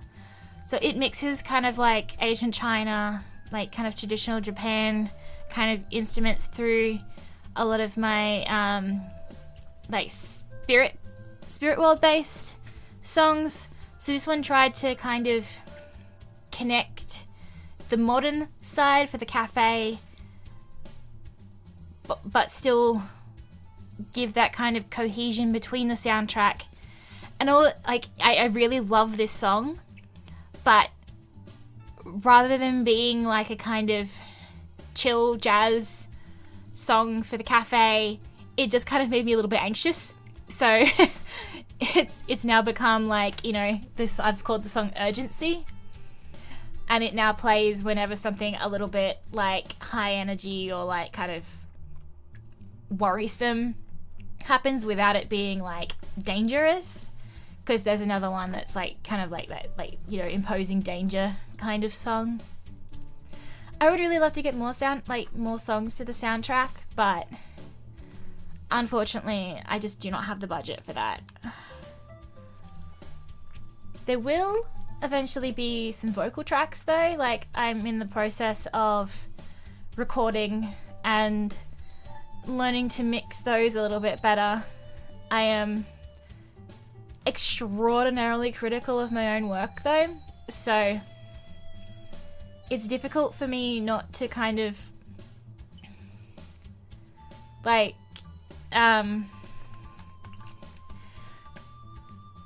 critique my work as I'm doing it to a point where I sabotage myself in being able to do it. But I am working on some vocal tracks for the game, and the trailer, I did have the trailer set up, but it was still like a work in progress, so I've like changed that around a little bit, so now the trailer is just an instrumental track.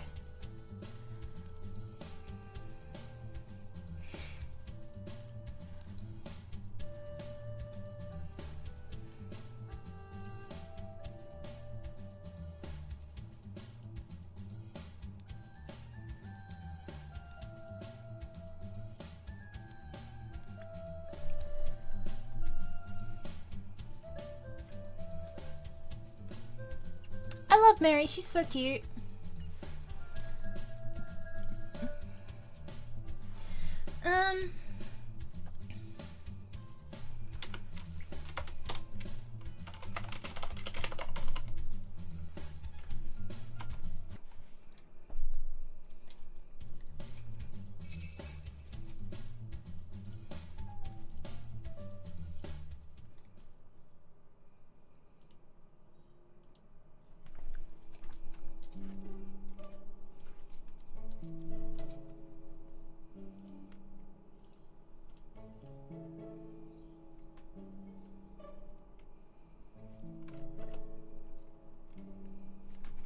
I really wanted this moment to be a CG.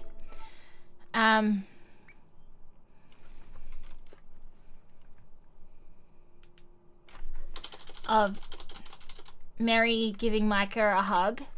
Like, I really wanted that so badly. But it's not going to work into our development schedule. There is a lot that are like wishlist CGs. There's like essential CGs, wishlist CGs, and then like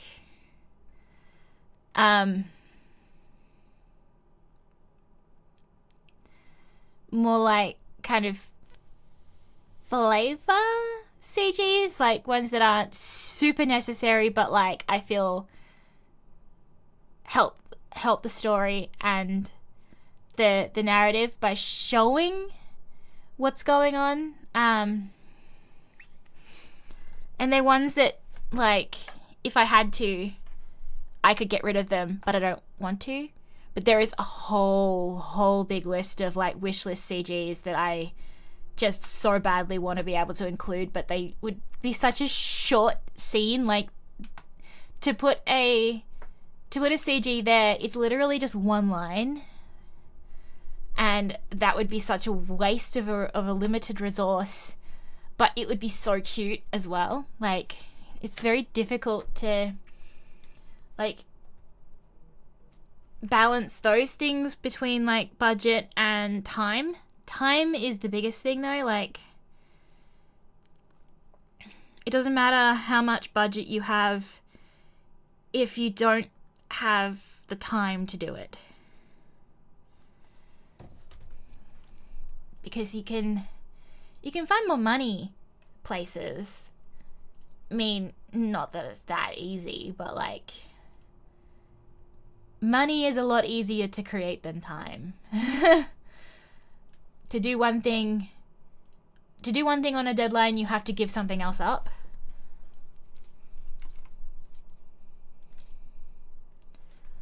What was I doing there?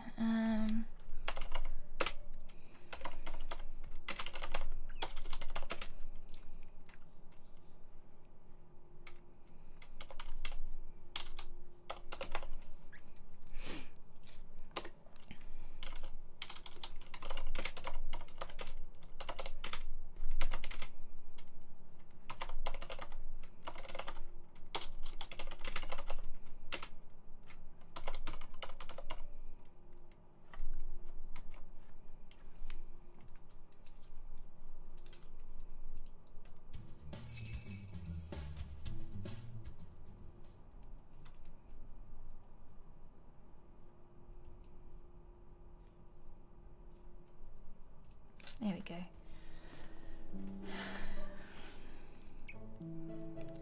So sometimes you've just got to try and be more creative with your sprites and camera and stuff like that to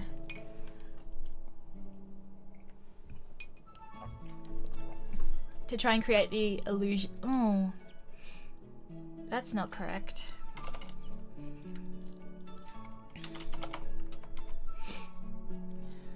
What happened there? Did I get this the opposite way around?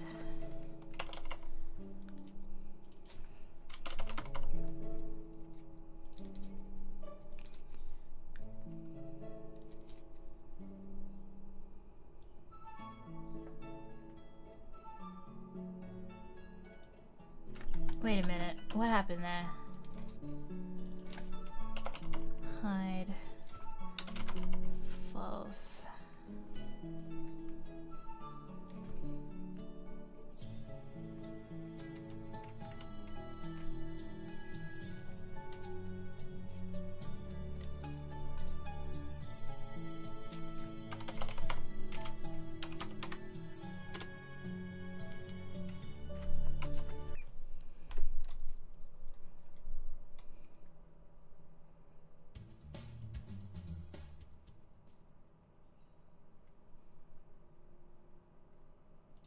There we go. That's better.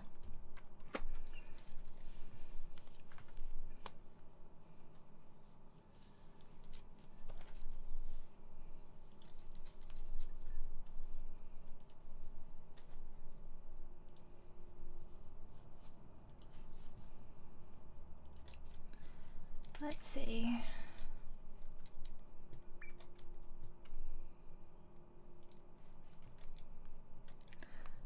Also, if you are joining on Twitch and the disco thing is still up, you can just click on it and hit there's a toggle for visible or not. I can't just like hide it. I think I uninstall it. I can uninstall it.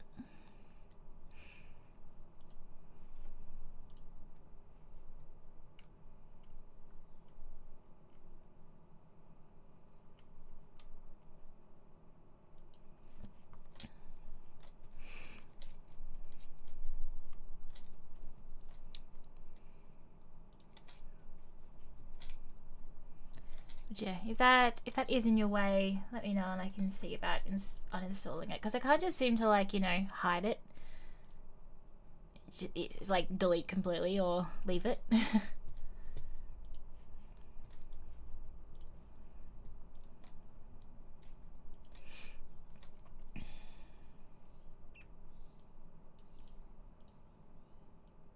do really want to know what's with those, like, little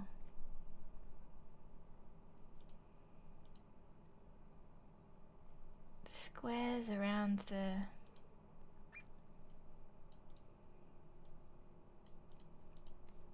I need to look that up.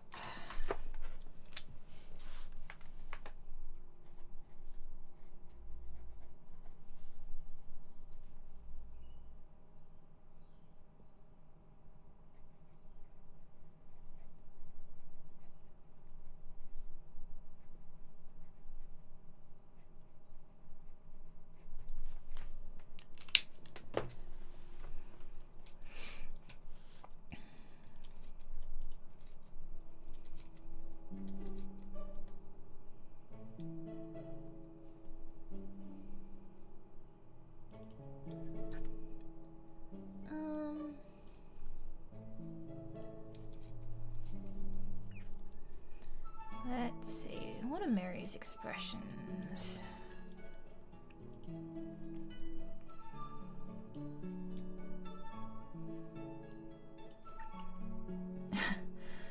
With the oh gosh, where did that go? With the different changes in versions, the code that I've been using gets made obsolete.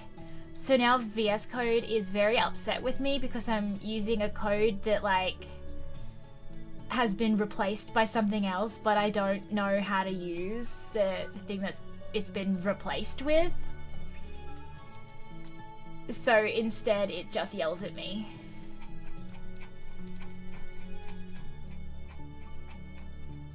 I'm sure eventually before release I will have like cleaned up all this and stop it from yelling at me, but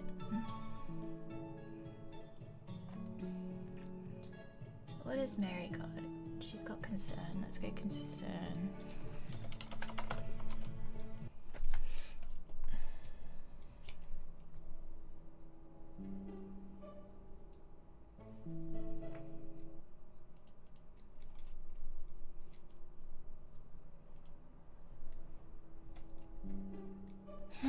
I don't like that music in this situation. Let's go for... Nope, that doesn't exist.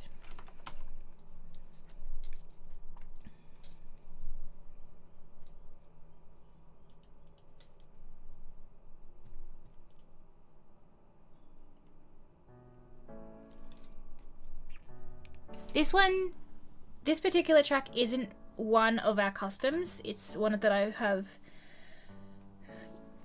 a commons license for. I like that it's not quite that kind of like sad piano that the one that I have is, but it's not as cheerful as the other one. Like it's kind of in between two vibes.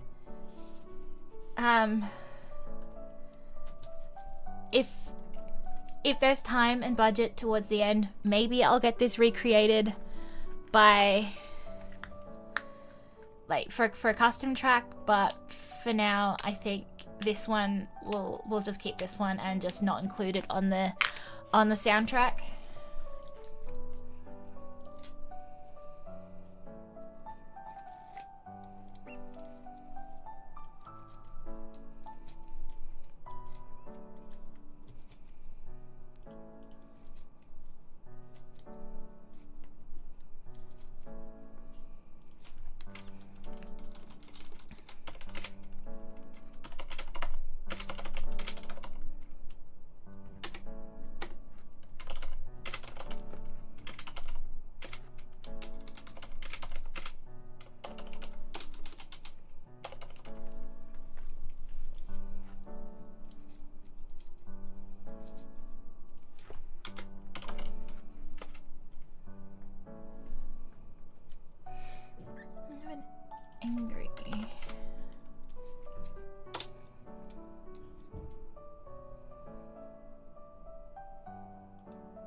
think it's kind of funny that Mary and Thomas almost have exactly the same pose.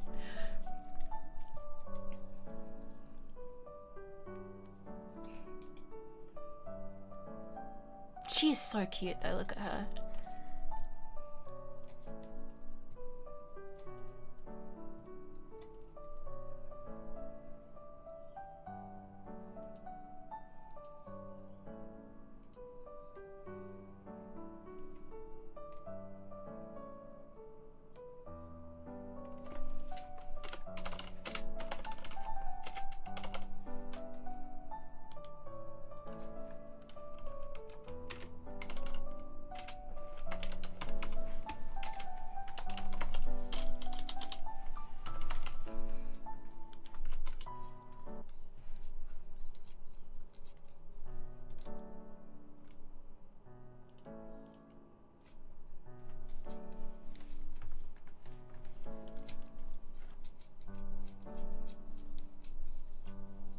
All bunched up on the screen.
There we go, that's a little bit more distributed.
I really love Thomas so much. There was a time in development where I really wanted to replace Leon and completely change the characters of Thomas and Mary to siblings instead of married, and then make Thomas a love interest, and then my mother called me a homewrecker and I was not allowed to do it.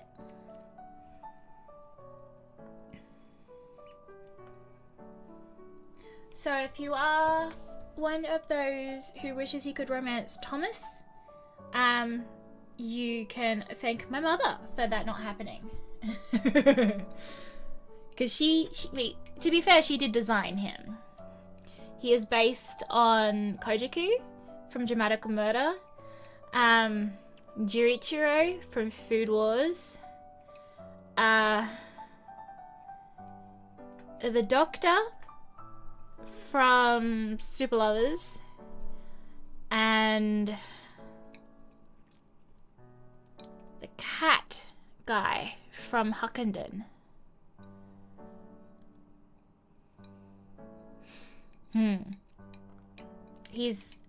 He has good genes.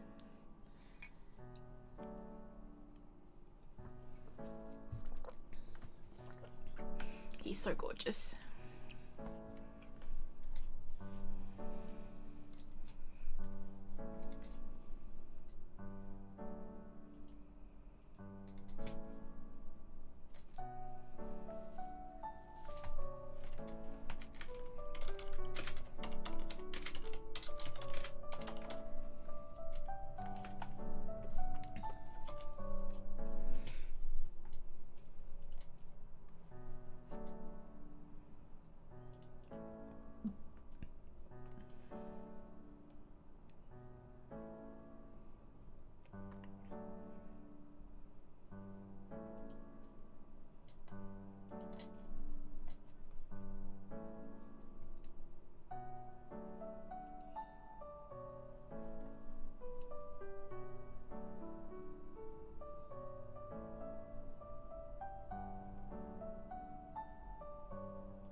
Excuse you, why is that not working? Does it need to go before?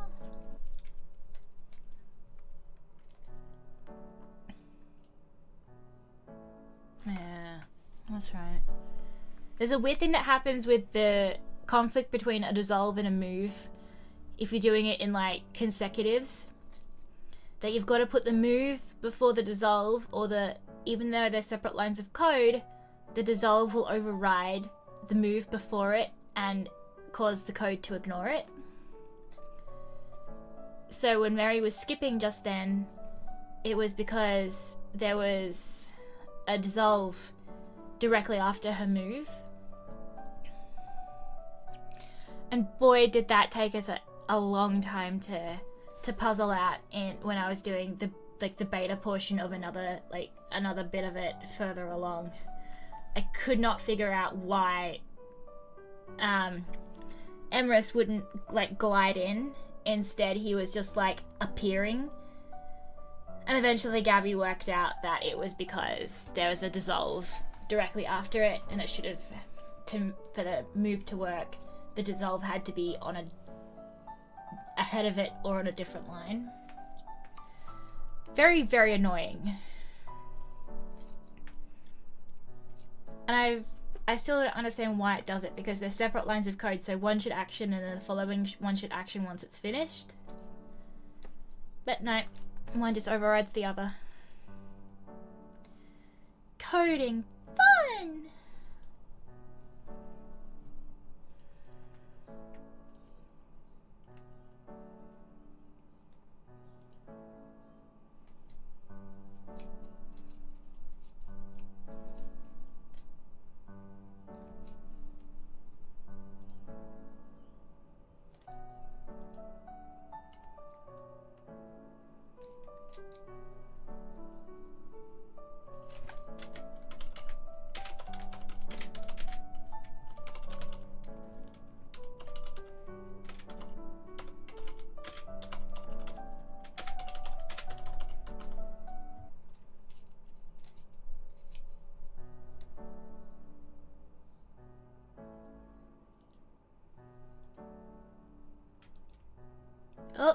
No, that's not correct.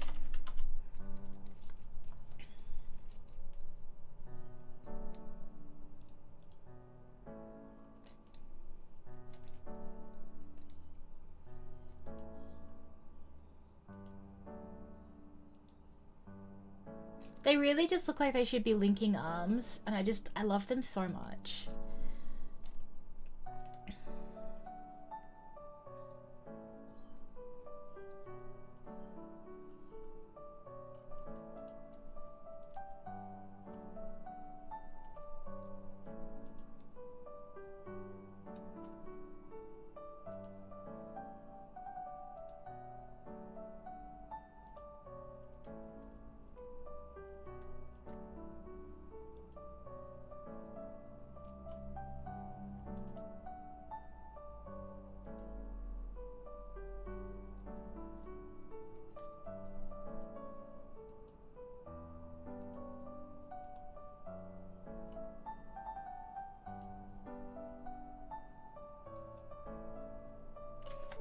It's different.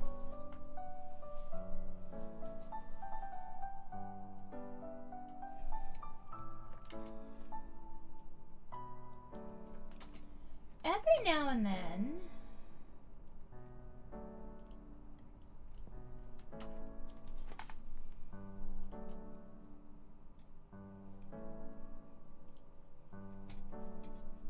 there will be a different dash.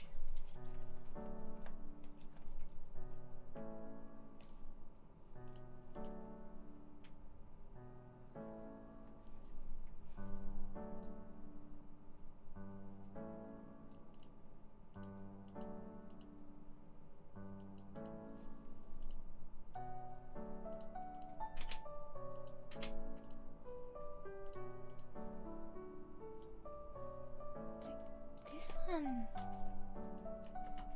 isn't recognized as anything. This.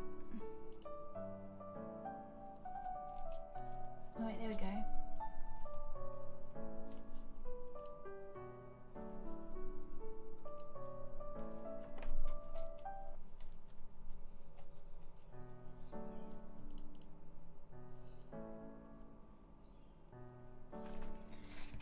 I wonder if, I don't know if the difference is one was put there in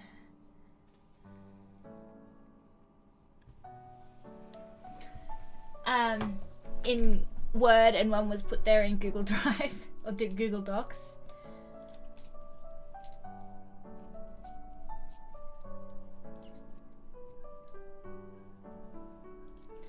Because they're different. It's like one's an M and one's an N dash or something like that. I think that's the difference. One's a little bit shorter than the other. Let's see. How many do I have in this one?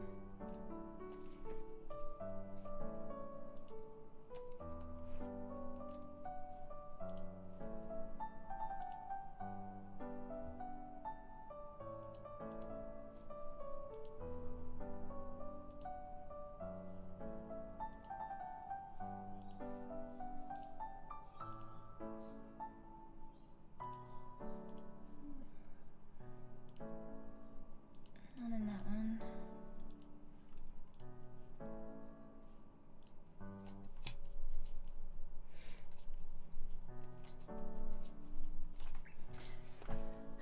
It's one of those like tiny little things that's easy not to notice when you're actually like writing it in the script, and then it looks super different in the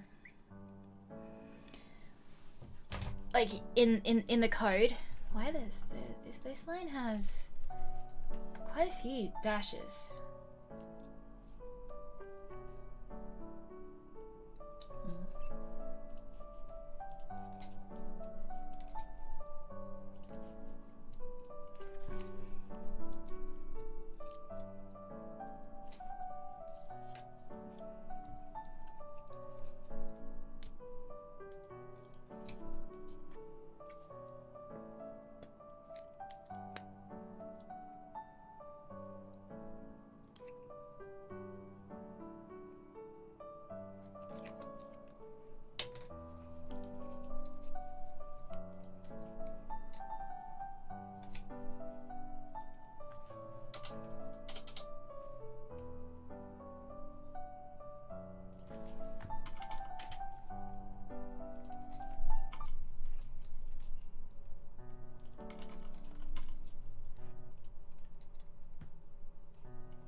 face.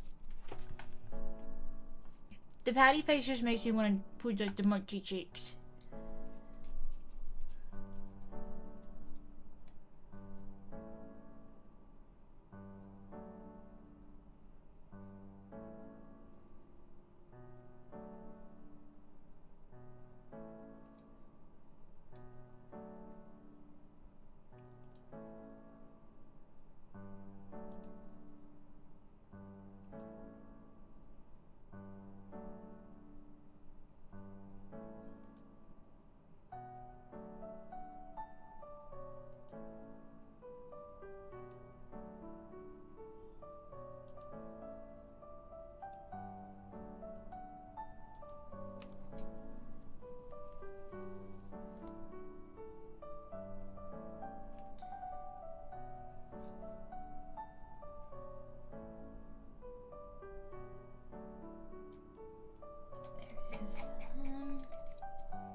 So that is the end of chapter 3. It now bounces over to chapter 4. And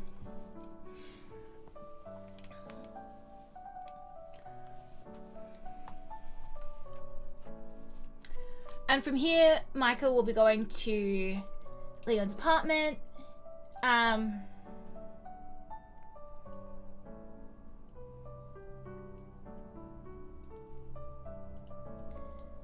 We'll meet another character that sadly doesn't have a sprite, but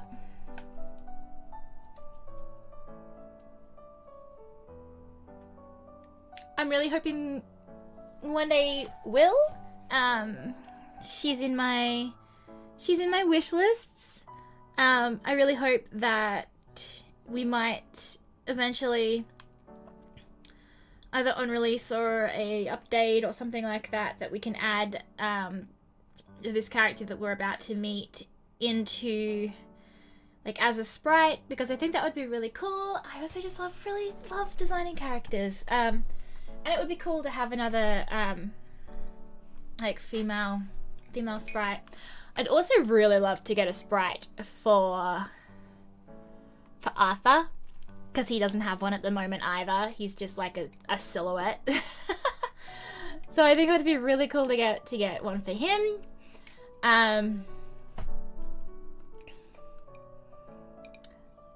Unfortunately, not everyone can, like, with games that are so big, it's just very hard to actually draw everything for them.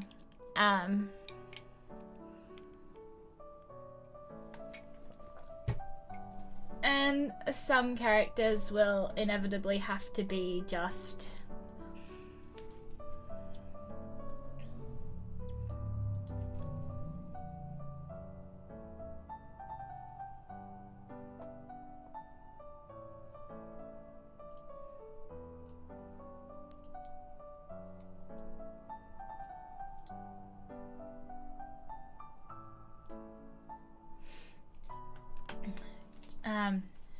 just up to player imagination a little bit. I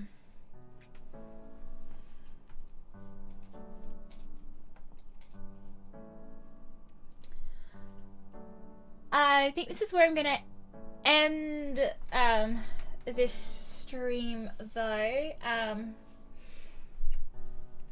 It's been about 3 hours. I'm gonna go grab something to eat because coding makes me hungry.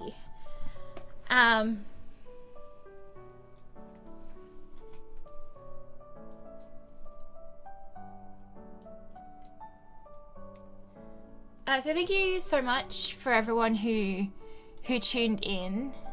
I have been working on the extended demo for the in-between, which is my visual novel.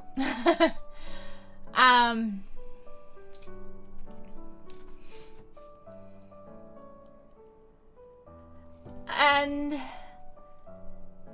we are currently in Next Fest with our original demo. It is 16,000 words long and fully voice acted. When this edit comes out, unfortunately, the voice acting will be going away. So if you do want to hear our full cast, then now is a great time to scoot on over to Steam and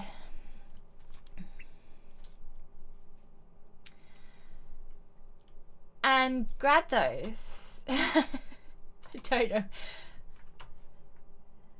I'm gonna post my link tree for my studio in the comments.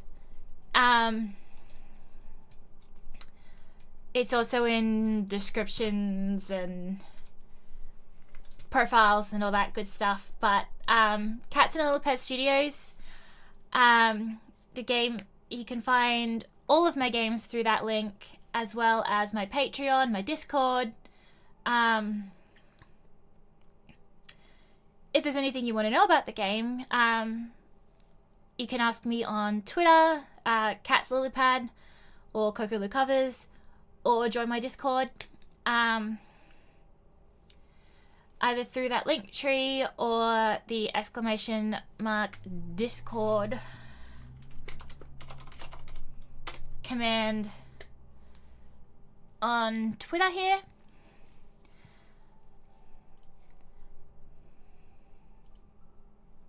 Ooh.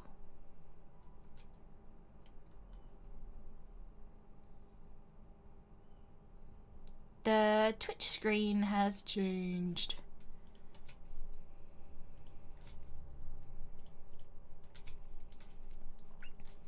And I'm not logged into Triggerfire.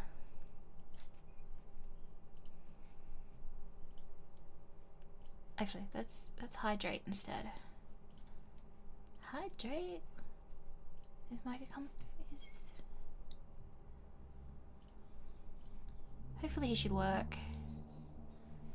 No, not gonna work. All right. So this has been a bit of an unusual stream for me.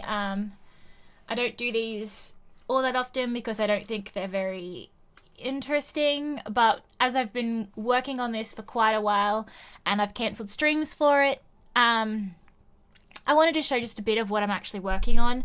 And as you can see, I've gone through like one single chapter doing minimal updates, and it's taken me 3 hours. So like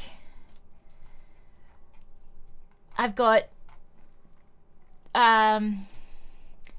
like 2 and a bit more chapters to go.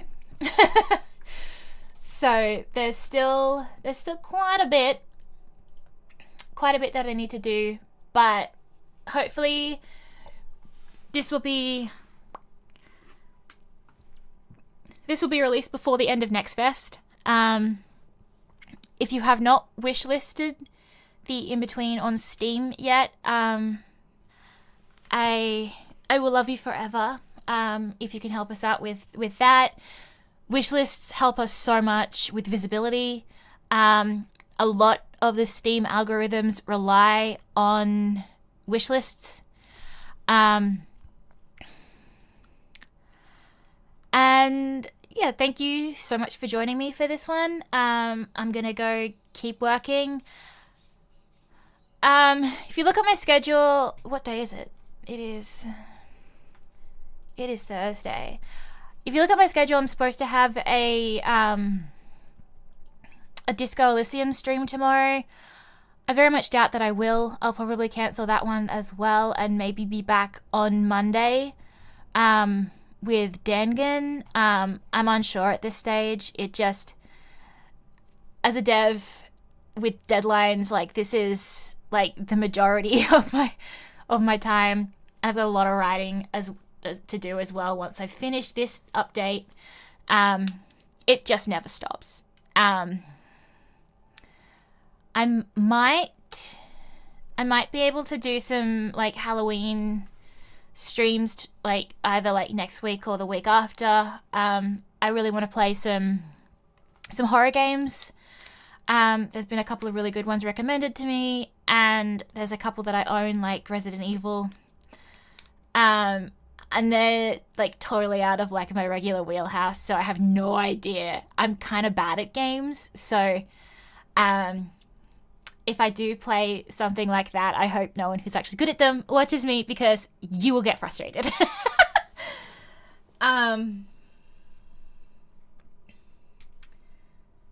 So keep an eye out on my Twitter, Coco Lou Covers, for when my next stream will actually be, because at the moment this coding is consuming me and I'm not quite sure. A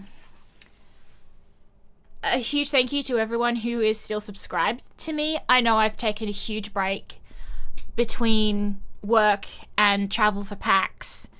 I appreciate that so much. It helps me more than you can know. So I'm really hoping that by the end of the year I can reach 100 followers.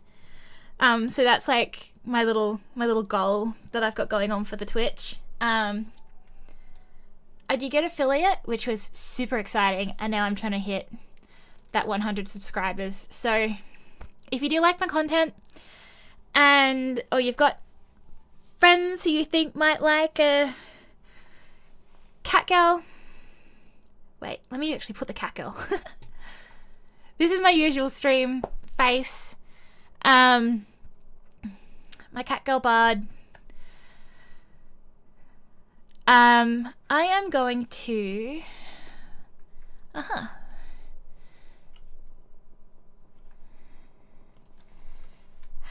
can I do this?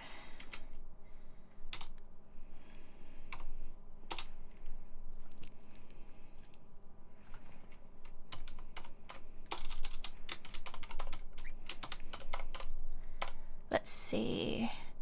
I'm really disappointed that the in-between doesn't have a Steam category, because right now we're just empty. I probably could have gone like just chatting or something like that, but it didn't really feel right. If anyone knows anything about the IDDB, sorry, letters, and knows how to actually get that category to display, that would be super helpful. I do have some changes submitted to it to hopefully actually have it changed. I think it's because originally it was set to like being a not safe for work game, but it's not anymore. That will come in a free patch that's released alongside the game, either downloadable directly from Steam or from my website.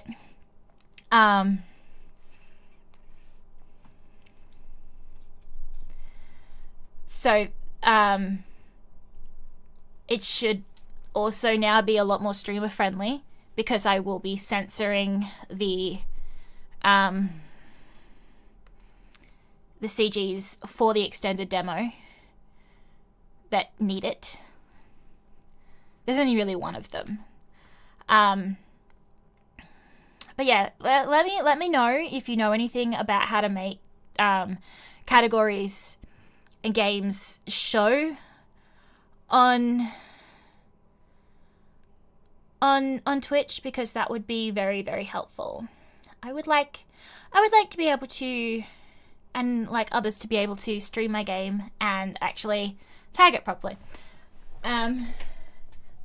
But we spoke about him earlier, but I'm gonna see if this raid will work. I'm not very good at raiding, but we're gonna raid Alpha, because he's on at the moment. I don't know what he's playing. The Forever Winter, whatever that means.